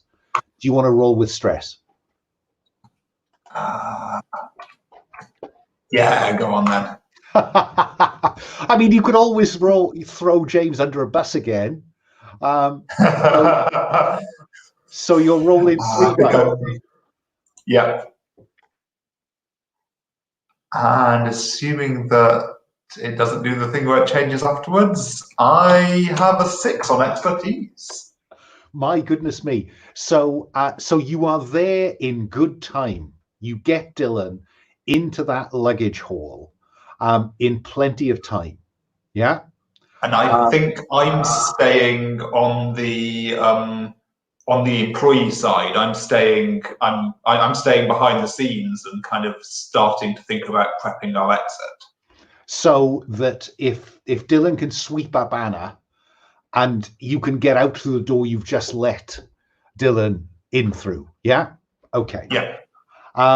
So Dylan, you are kind of loitering there, waiting for your luggage, waiting for Anna to come through border control and down a set of escalators into this vast, cavernous luggage hall. Mia, how are you doing? I'm doing fine. I'm in the server room just sitting there with my laptop typing away. So is this the point at which you might want to start asking me questions about the airport surveillance and other bits and bobs? Do you want me to roll to hack the system first? I think so. All right. So I suppose what I'm saying is we could combine this. If your objective is to ask me some questions, then we can just roll that into an investigate roll. Yeah. Because basically what I want is in order of priority, I want the camera systems and surveillance systems in the airport. Then I want the fire suppression systems. Then I want the security systems. Okay. Well, let's treat this as roll to do something else. Okay. With success, then generating the right tool for subsequent. Yeah. Does that seem reasonable? So I'm rolling with white die, expertise, and right tool to start. Yep, because you've got your tech tools. Let's roll with stress as well. 6 on the stress die. 6 on right tool, 6 on stress, 5 on expertise. Okay, so this goes brilliantly, but it is stress goes up by 1 because the stress dice is as high as everything else. But you own the system. That was what you wanted to do. Mm-hmm. And on a 6, you succeed brilliantly, and the GM will agree with you what extra benefit you get. So, since we had a lot of time in the afternoon, is it possible that I reached out to a contact of mine in Vienna, a priest, and had him bless the water in the fire suppression systems?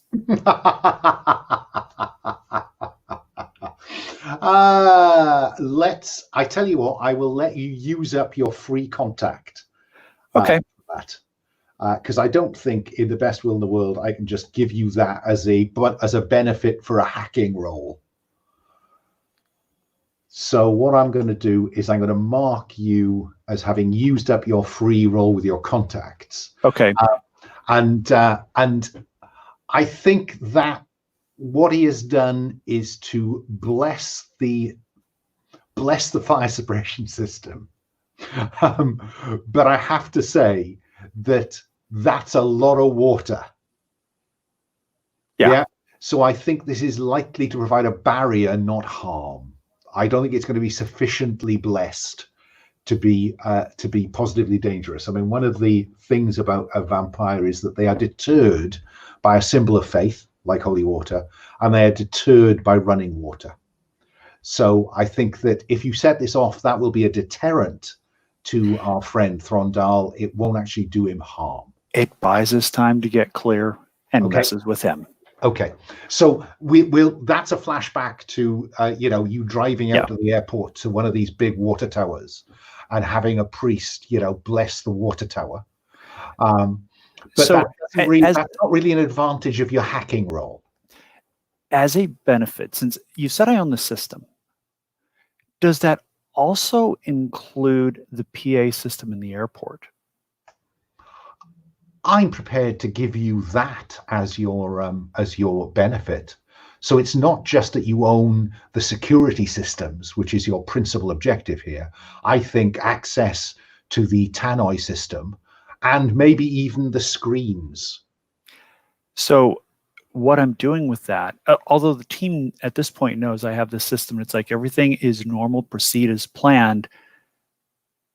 The screen now says that Anna's flight is arriving at the opposite end of the airport as part of a gate change, and that goes out over the PA system.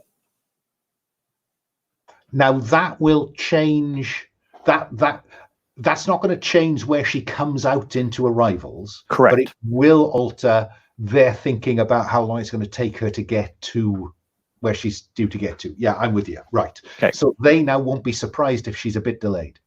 Yes. Fine. No, that makes perfect sense. Let's cut to Dimitri. There is Vlad and the rest of the team. And you can see the undersecretary kind of looking at his watch. And then the chauffeur just taps him on the shoulder and points up at the sign, which says, change of boarding of where the airport, where people are disembarking. Vienna Airport apologizes for the delay in disembarkation. Charles, are you just standing behind that door? I think I'm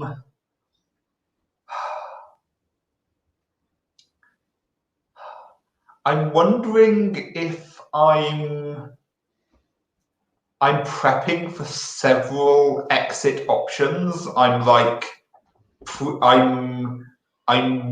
not wandering about, but I'm very purposefully moving about behind the scenes, kind of putting in several, kind of opening the way for several routes, kind of getting the lay of the land. Let's have you roll to investigate then to see what kind of success you have in finding alternative routes out. Yeah. Yeah, so, I can't see a right tool for that, but I think I can say expertise in terms of, yeah. And let's put my stress in again.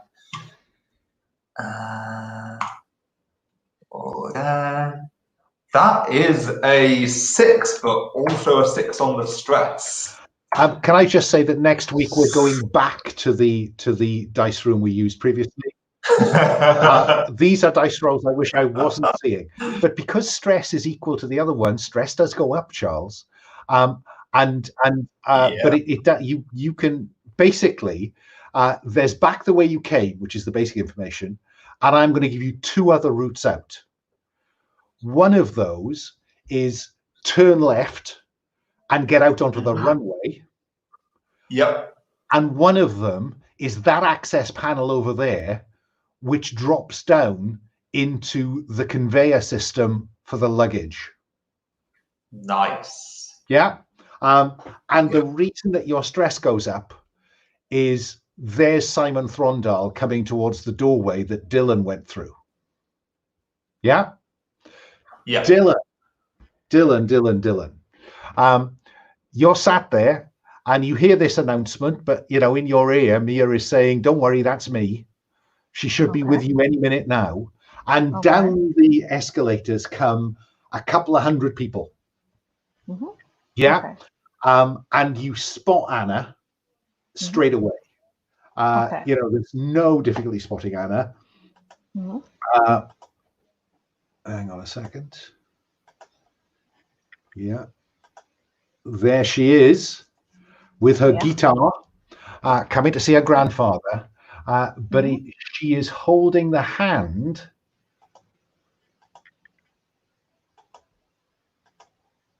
of this girl. Oh, okay. So it appears you have a couple. Do I know who she is? I mean, I've watched her you- Instagram. That's true. Do you want to use a roll to investigate to flash back to that, to exactly what you found out? I told you had a picture of her. You knew what kind of person she was. I think I Yes. do need to ask you to investigate in order to find out if you can put a name to that girl. Okay. Assuming that's what you're looking to do. I think I'd just like to know if she's a good friend. Okay, you And have if seen her her. if her grandfather would know her. I think I heard can of her. tell you that they are good friends. They may be Okay. girlfriends. Oh. But I don't think you can have. I don't think there's a way to tell from her social media whether Yuri knows about the girlfriend. No, that's fine. I just need to. I don't need to know this because I'm pretending to come here on account of her grandfather. And if I don't know who this girl is, it's all good. I don't want to seem too stalkery here. No, fine. Yeah, right. Oh, very smooth, Dylan. Yeah, Dylan would not want to appear to know too much. Exactly. So, Dylan, what do we see you doing as they're coming down the escalator? I will step up to her, introduce myself as Charles Smith, that I come on behest of her grandfather, because it has come to light that certain other parties are very interested in the young lady, and if she would come with me, we might avoid undue attention by such parties. Let's see how that conversation goes, because I think that's roll to do something else, isn't it? I think we agreed that having her grandfather's pet name, and that gives you the right tool. Yeah, okay. And I have expertise, I presume. Oh, yeah. You are absolutely protected. You are Charles. The right tool. Do I want to use stress here? I mean, yes, I do. Because I really, really don't want to fail the roll. Okay, I've got the 6 on the white, and stress is equal, so I think, no wait, stress is lower, so it doesn't matter, right? No. So this goes brilliantly. So what is the advantage you want to get out of this? Because she says, "Oh, really? Grandfather sent you?" And turns to her girlfriend Diane and says, "Diane, we need to go with this man." I think my advantage is that Diane is actually pretty excited about the whole cloak and dagger stuff here. Yeah, she's trying to keep that cool face, but actually you can see the sparkle in her eyes. Oh my God, she said he was a diplomat. Yeah. Okay. Dimitri, I think it's fair to say that the team in Arrivals are getting a little antsy. What do we see Dimitri doing, if anything? Yeah, Dimitri is, keeping his head down. He definitely does not want to get recognized. I think he's gonna, let everyone know on the wire that that there are FSB in the reception, and that he knows one of them, and he knows that he's a bad guy, or a serious guy to deal with at least. So he says, "Do not," and he just repeats. He says, "You cannot get out through reception. If you try, you cannot go near reception. They're getting antsy, and if they see you, and if they see Anna with someone that is not them, then I think they're going to get violent." And I think he's going to try to. He's gonna keep an eye on them. He's gonna see where they go, and if they are gonna head into the actual airport proper. And you said that to everybody on our comms, correct? Yeah. Okay. Okay, so that comes over the earpiece, Charles, and you have just seen Simon Throndal and the two goons go through the same door that Dylan went through into the baggage collection area. And Dylan, you turn round with them and say, just come this way. I think expecting to go out the way you came in, to see Simon Throndal and two goons step into the baggage area. What do you do, Dylan? Where's Charles? Charles is on the other side of that door. So I think probably at the point that Throndal steps through the door, Charles probably says in your ear, Throndal's on scene. Great, thanks. Thanks for the help. I will. I mean, actually, I should have said to Charles, "Do you want to do anything to stop Throndal going through that door?" I mean, I'm not sure what we could do, but I should have asked the question. I'm struggling to think what I could do. I think in the same spirit of creating alternatives, I'm struggling to find another door that I could redirect Dylan to. Well, based on what I've told you so far, there are two ways out from your position. There's three ways. There's back the way you went.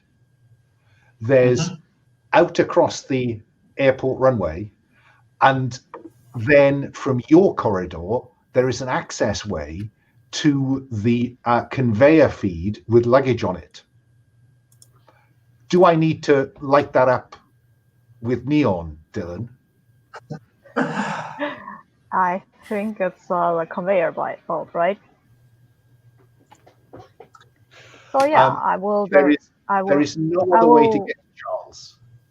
Okay, getting to Charles seems like a good idea.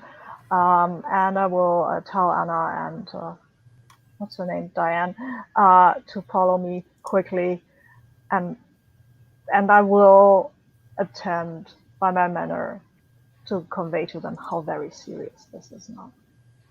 Well, maybe they can even sense it, because these two guys, they are serious, right? Throndal and whoever else. They may not yet have noticed Throndal and the goons. That you succeeded brilliantly. They will go where you tell them.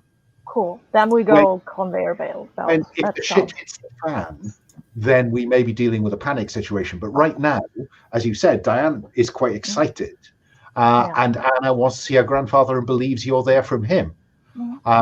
So I think that probably at the point we see Throndal, scanning this hall with his vampiric senses, I think that we will see him lock on to Anna as you are heading towards one of these conveyor belts.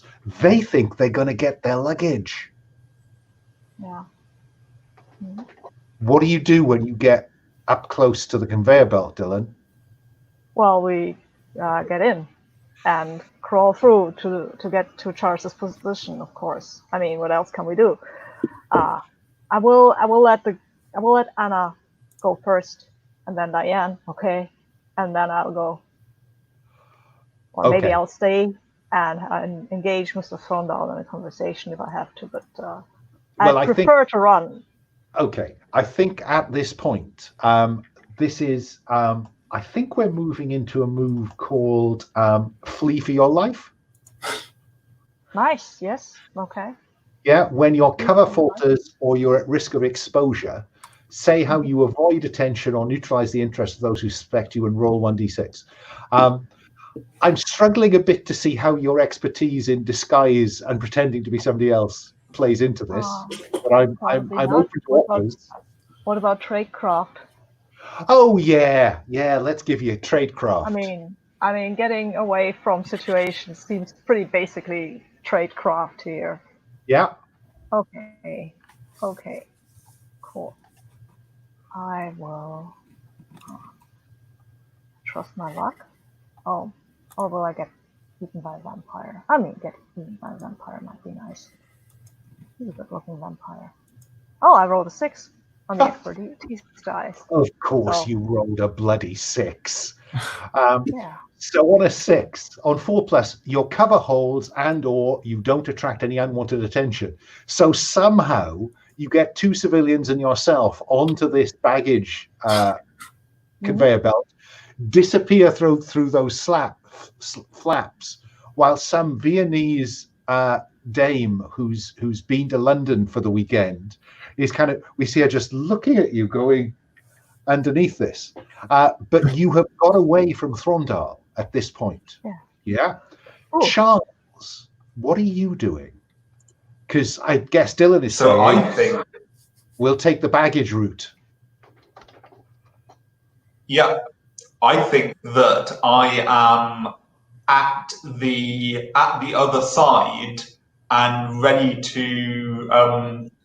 I'm kind of literally kind of helping them off the conveyor and saying a pleasure to meet you, and kind of helping them down, and I can tell the situation's a little kind of tense because they weren't expecting to take a ride or a conveyor, so I'm being calm and kind of, if you'd follow me, please. So just so I'm clear, you're not going to join them on the conveyor belt and use that as the route out.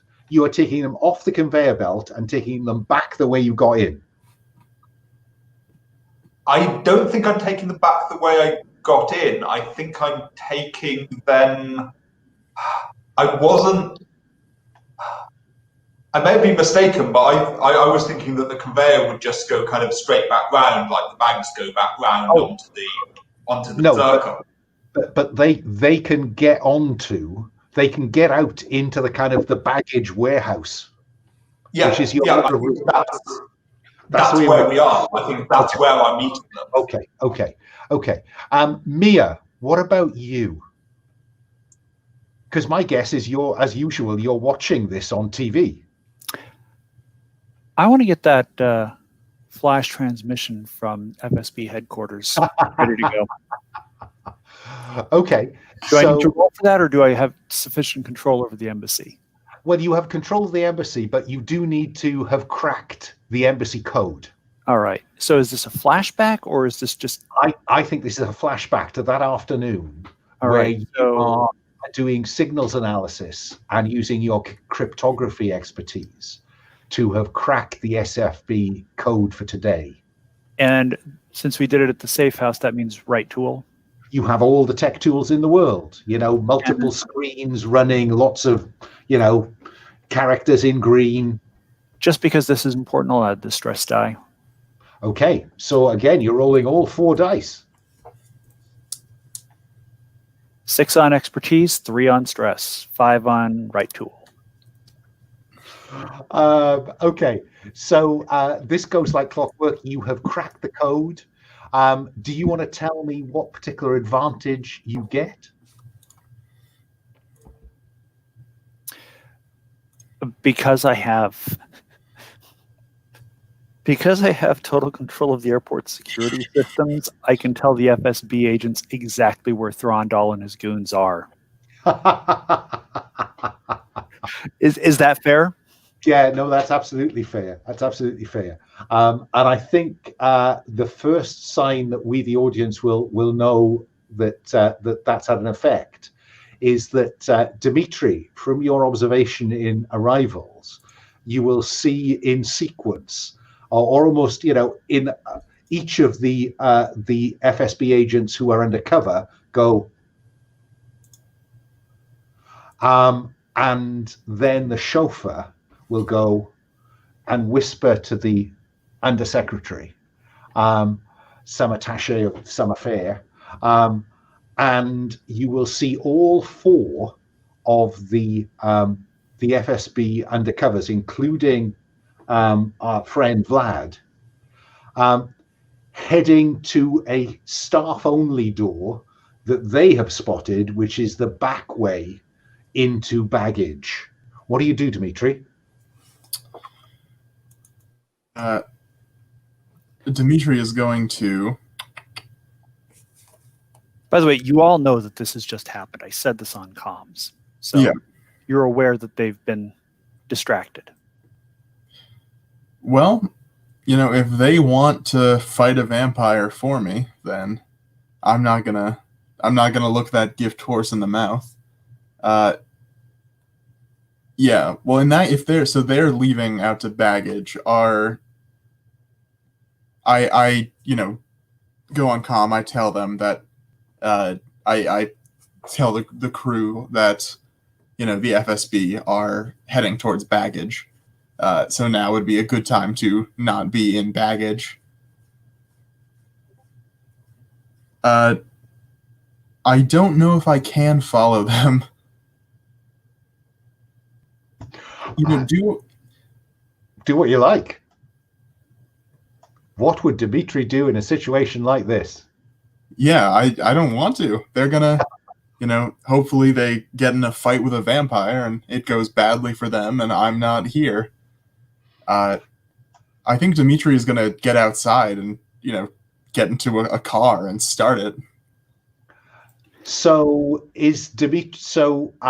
based on what Charles is telling you about their likely route out, which is through, a service exit at the far end of the terminal, beyond the baggage warehouse and all of that, these endless, complicated conveyor belts, that would be a good place to have the pickup. Yeah. So is that where Dimitri's heading? Okay. Yeah, Dimitri is not a wheelman, but he is going to, head out of the main entrance and get into whatever vehicle they drove here in and head to a place where they can intercept. So he's manning a wheel. Mia, from your kind of in the multiple windows you have up on your laptop, I think you will see the FSB heading towards this staff only. Mm-hmm. One of them tinkers with the door. And it opens and they disappear, and then you'll cut to a camera showing them coming into arrivals into the baggage area where Throndal is still looking for Anna. He thought he saw her, but now she's not there because Dylan has effectively fled the scene. But then he sees the FSB coming through, who clearly are coming through the wrong door, and his vampiric senses pick up that they are not what they appear. He will be spotting the bulges under their sports coats.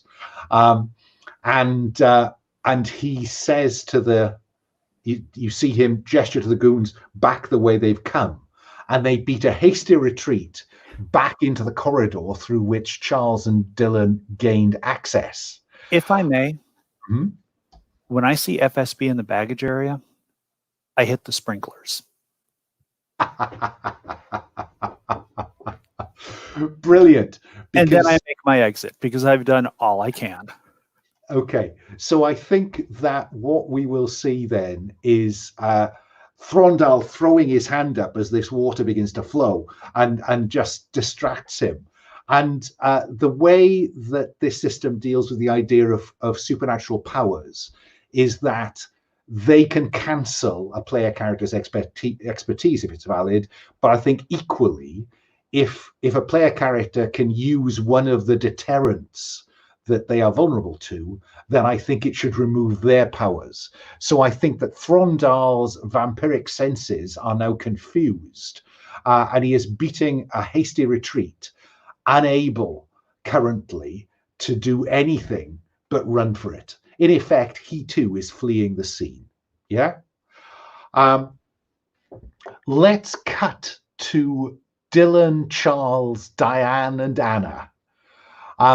Charles, I think this is exfiltration we're in, because at the minute, what I'm looking at is I think that we have dealt with the Russians and the conspiracy on site.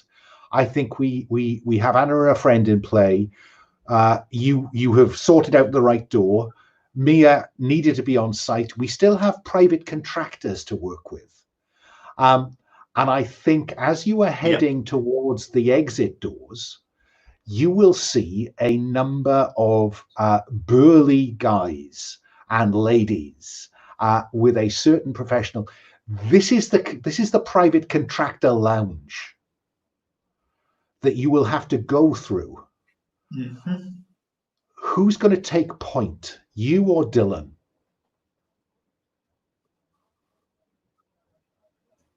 I think it makes sense for Dylan to take point, but I have an idea for a flashback if that's okay with everyone. Go ahead. You can always Yes, flash go ahead. back to it because you I several think- have free use of caller contact. Mhm. I think I flash back to meeting with a cobbler who supplies me with sufficient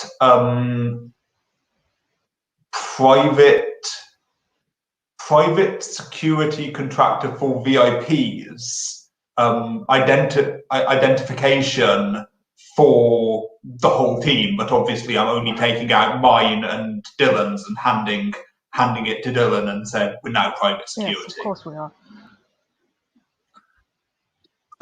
And because you have that, it's one of these large kind of badges that is absolutely visible to anybody. So everybody knows, do not shoot this person, they will shoot you back. That's your free use of call and contact for this operation. And I think that just avoids that problem entirely.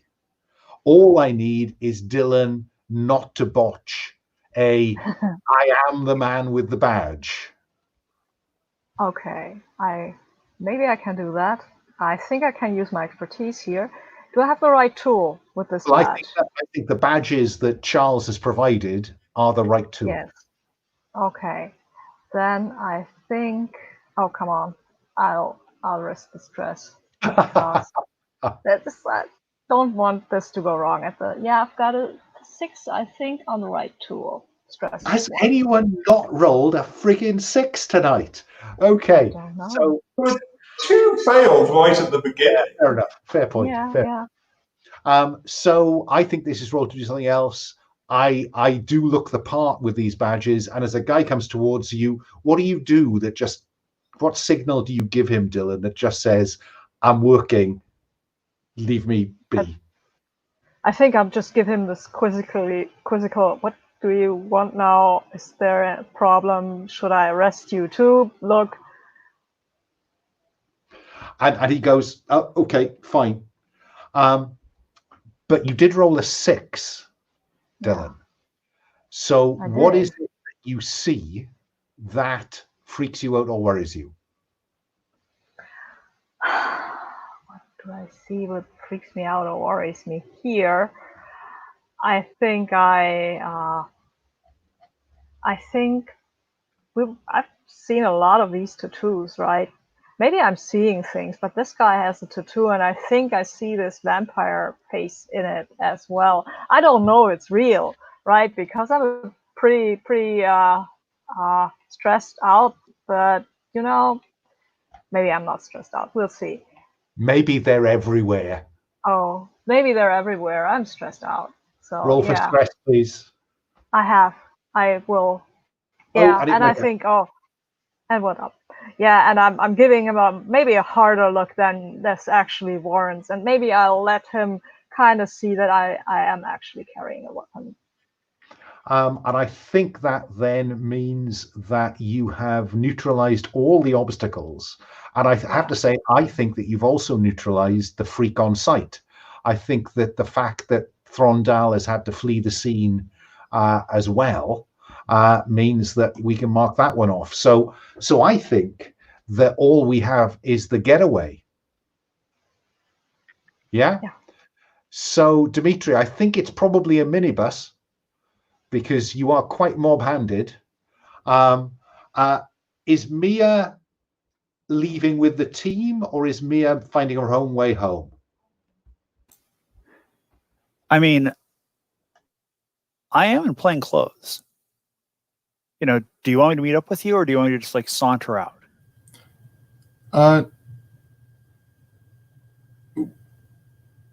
I mean, it could be the case that Mia, I don't know how far the distance is from wherever the main entrance to this airport is to whatever side area that Dimitri is driving to is. So it could very well be the case that Mia, he sort of idled out front for a little bit, so that way Mia could walk around and get in. can I tell you what would be really cool in these closing scenes of this kind of very smooth kidnap? Is that we see a fence with Dimitri parked, and then we see out of these large warehouse doors at the back of baggage, we see Charles and Dylan and Anna and Diane. And then, almost at the same moment, out of that service door just over there, that opens, out comes Mia, and they just walk towards the car. Because, this operation has been textbook, hasn't it? Compared to last time's slightly kind of, oh my God, there's a frigging vampire. This has just gone like clockwork. We didn't even have to use our AKs. I gotta exactly. Barely any equipment being marked. So that I think would be the coolest kind of end of the operation. Yeah, absolutely.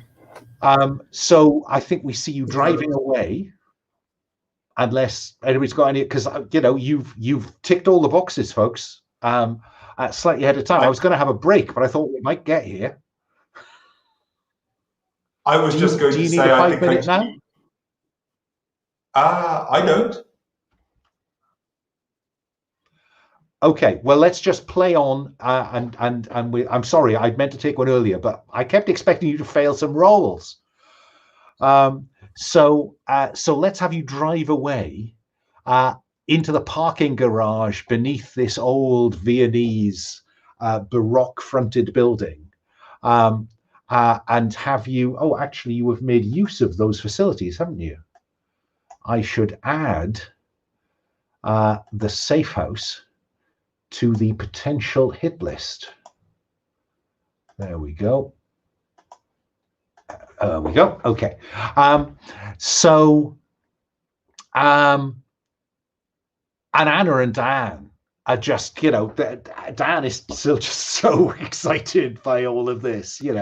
This is just like it's on TV, and they are endlessly talking to one another in the back of the van. And then up in the elevator to the apartment, to the safe house. What do we see, Charles, that shows just how much her grandfather cares for Anna? I think before we come in, he's pacing around, kind of obviously agitated. He's worried, and kind of he's got his back to us when we first come in, but he kind of spins round faster than you might expect for his age, and you just see the tension drain from his face. It's kind of like just kind of a picture of relief. You're muted. What do we see, Dimitri, that shows that Anna really does care for her grandfather? I think that she humors him more so than most teenagers would for their elderly grandfather, right? I think she's listening to what he's saying and, doing the smile. This cool, edgy teenager with tattoos suddenly becomes a little girl, just hugs him and is talking. Mia, what do we see that tells us that Yuri is worried about Diane, or worried that Diane is there?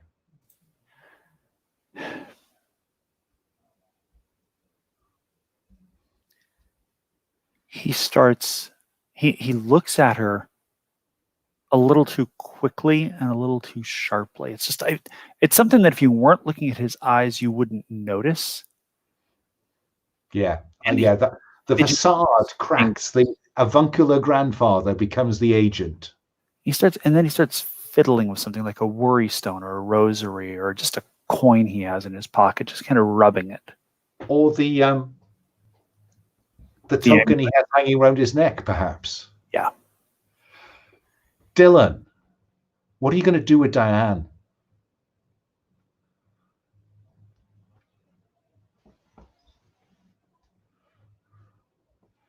Oh, you are muted. I'm trying. Oh, I know. I'm trying to find the button. Yeah, that's a good question. What are we going to do with Diane right now? I'd say let the Arkanskys worry about her. I mean, maybe she wants to go to America with them. Unless she makes any noises about, oh, I have to call my dad and my mommy. It's not our problem at this point. and what I will do is I will confiscate subtly any kind of cell phone or thing that they have and deactivate them. I don't think you need to convince them of that. I think you say, this is serious, hand over your cell phones. And as long as they think they can get them back. But so you have, oh, sorry, go on. Maybe they'll get them back, probably not. they think they'll get them back. So the operation is successful in as much as, what have we got here? Reunite Yuri and Anna and convince him he's on his way to America.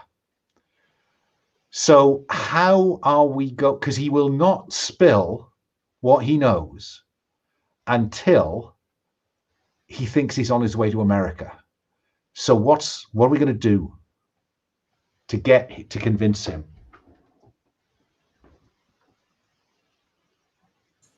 Do we have the resources to make this actually happen, to actually get them to America? Can I have a flashback here? Because I haven't had one yet. I was going to say, a couple of you have some free flashbacks for Call or Contact. So, for instance, what are you thinking, Dylan? I'm thinking that maybe I know smuggler is probably a harsh word, but that's basically what they are. What they do is, I think maybe they take people on planes that should want to go somewhere without attracting notice, I guess. There is a contact expertise called Mule. They get people or things across borders. Yes. See, that's what I need. Yeah. So I didn't ask, because we were in the flow at that point, Charles. I didn't ask you to name your contact, your cobbler. So I will ask you to insert that into your character keeper now, and I will ask Dylan what the name of your smuggler contact is. My smuggler contact is named Leona Müller. It's probably not her real name, but that's what she calls herself.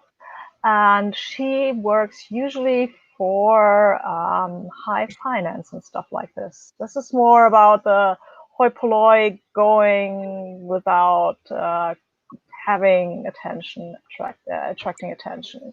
One private airfield to another private airfield. Yeah, exactly. Dylan, where are you telling Leona she needs to take these people? I would have discussed this with the others. Well, have that discussion now. Have that discussion now. Do we want them to go to America? Where do we want them to go? I mean, Washington, New York, Chicago, somewhere in the boondocks. Get them to America, then it seems rude to not bring them to America. Yeah.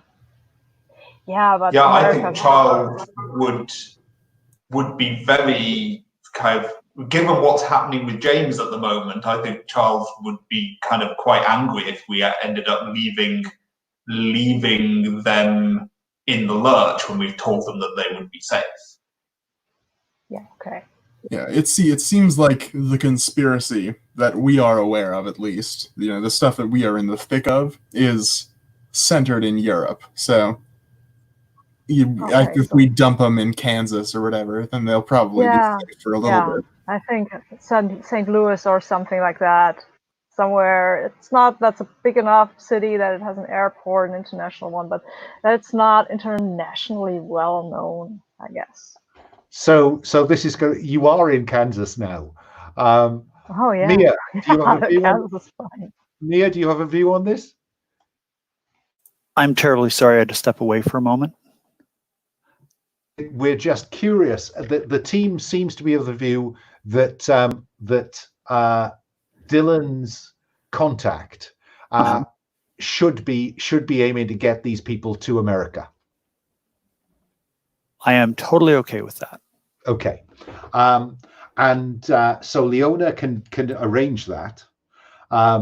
That's your free use of a call or a contact.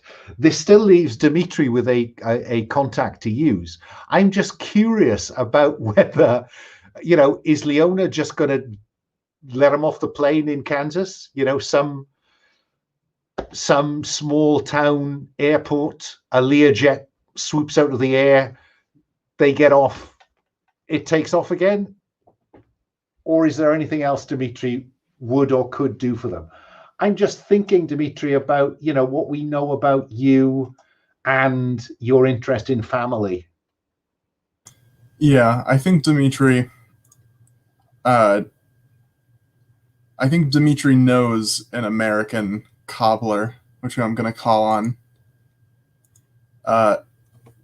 to, forge some papers for them at least, so that way they can, or pull a couple strings maybe in the immigration center. Are we sending Diana too? I was going to raise Diana. Yeah, I mean, what else are we going to do with her? If she wants to go, or if the Arkanskys want to take her, I don't know. If it's their decision, right? If they want to take her, they can take her. I mean, honestly, if we're looking at this from an OPSEC perspective, yeah, she's a risk. She should not go. Yuri doesn't seem to want her to go, and she is a threat because she's not family. If she and her girlfriend break up, suddenly she can tell the conspiracy where they are. So this is when they need to either separate or be separated. Okay. Should I go tell them?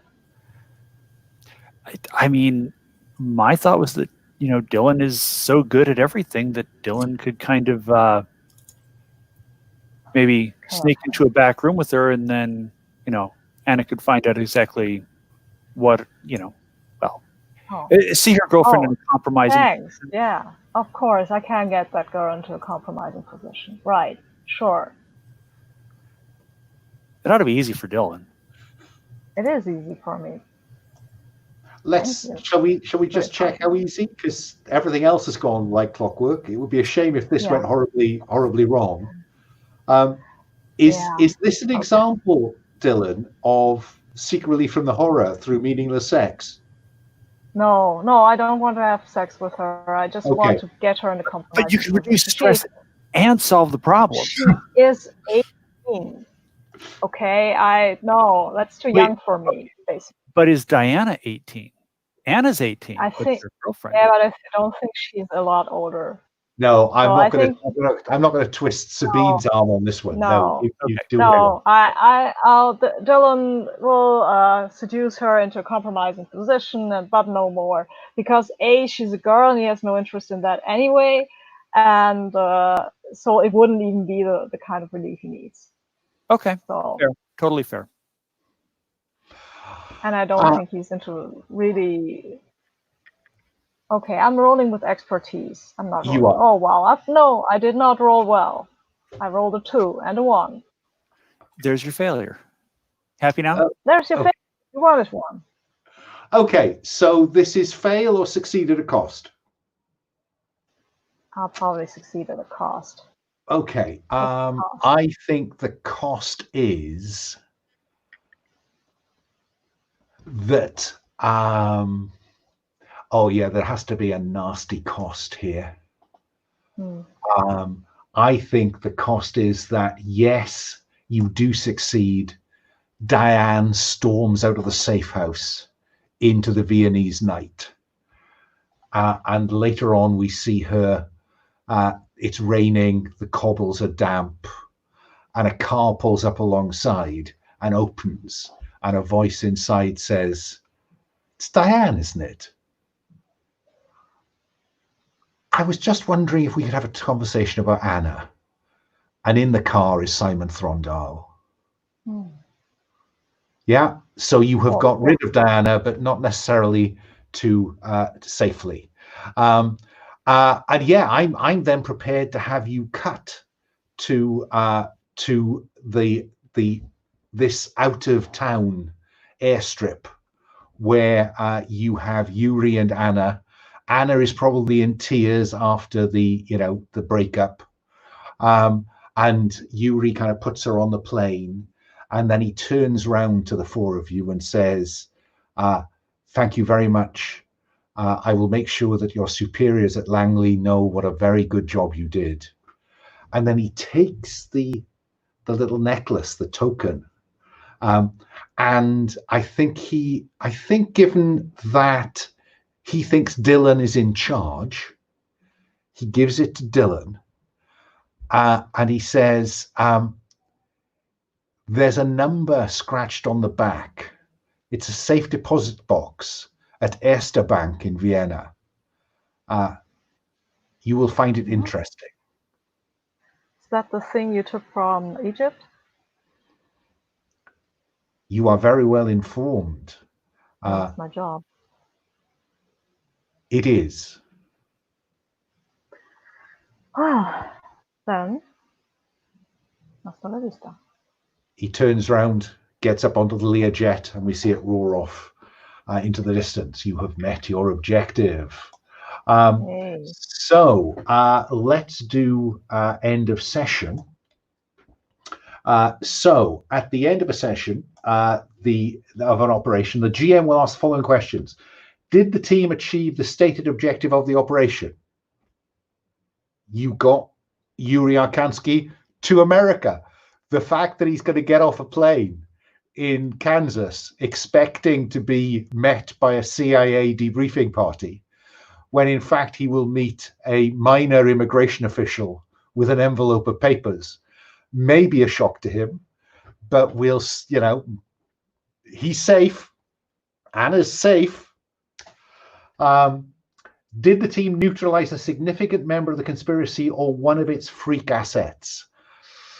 I'm going to give you that one because I think that you did manage to I thought you managed to scare off Throndal when it could have turned very nasty. So I think I give you that one. You did not grant a vampire true death. So for each yes, the GM will erase a mark on the attack, pursuit, or alarm. So I'm going to reduce the heat clock by 2, which takes us back almost to where we started. And each of you will reduce stress by 1. Yeah. And we will make sure there's an opportunity at the start of the next session for you to seek relief from the horror if you choose to, and just drive the heat clock up again, maybe. But I think that's job done. And we'll worry about what's in that safe deposit box next time. I think we may be in Oceans 4 country. So I would like just to do a quick stars and wishes, if that's okay. Well, stars, because you can cover wishes next time. So let me just run along. Let me start with, let's start with Mia Puckett. Any stars? Dylan was absolutely goddamn fantastic. I mean, the bit about waving as he's on the conveyor belt, that was just like, Sabine, that was so good. Such just that tiny little detail right there. I mean, it made it seem like one of those comic heist movies, like the Thomas Crown Affair or Oceans. Like, hey, look at us. We're doing something ridiculous. People are noticing, but we're just getting away with it. Josh, I really enjoyed how Dimitri was kind of suspicious and paranoid for a lot of it. And just like trying to figure out escape routes and trying to get people to safety and getting the car set up.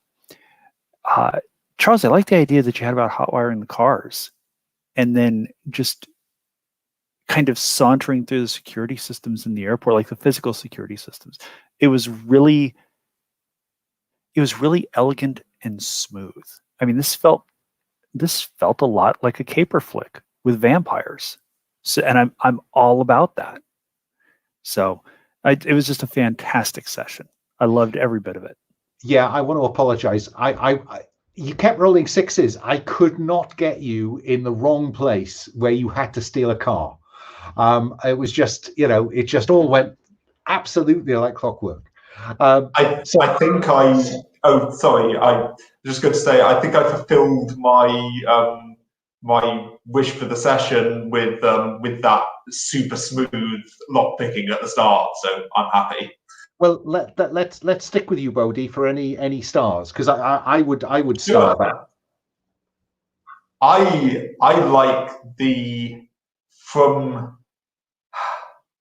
I like how, firstly, the system, so this is a star for how you've written it, Alan, and how everyone leaned into when things are going right, making that feel cool. And I like the slickness of it. That was very satisfying. So kind of like, yeah, everyone in their different ways kind of lent into an operation kind of going smoothly like clockwork. Yeah, no, I would agree with that. I think that those sixes are not without their costs, but it did mean that you had a chance to just paint very cool scenes. And I thank you for leaning into that, all of you. Let me bounce back the other way. Josh, any stars? Yeah, stars to Buddy. It was wonderful having you back. I really liked, the way that Charles reinserted into the session and the way that Charles, was a very active member of the mission. I think sometimes, when someone misses a session and then returns, it can be a little bit of a stumble. And I think that, you really handled it very well, just reintegrating. And I really liked that. And I thought Charles was wonderful in this mission. Yeah, I particularly like the Charles and James. I think we begin to get a feel for this. And you have now written into canon the fact there are only 3 safe houses left. Just saying. It's in here. No, and then Sabine, any stars?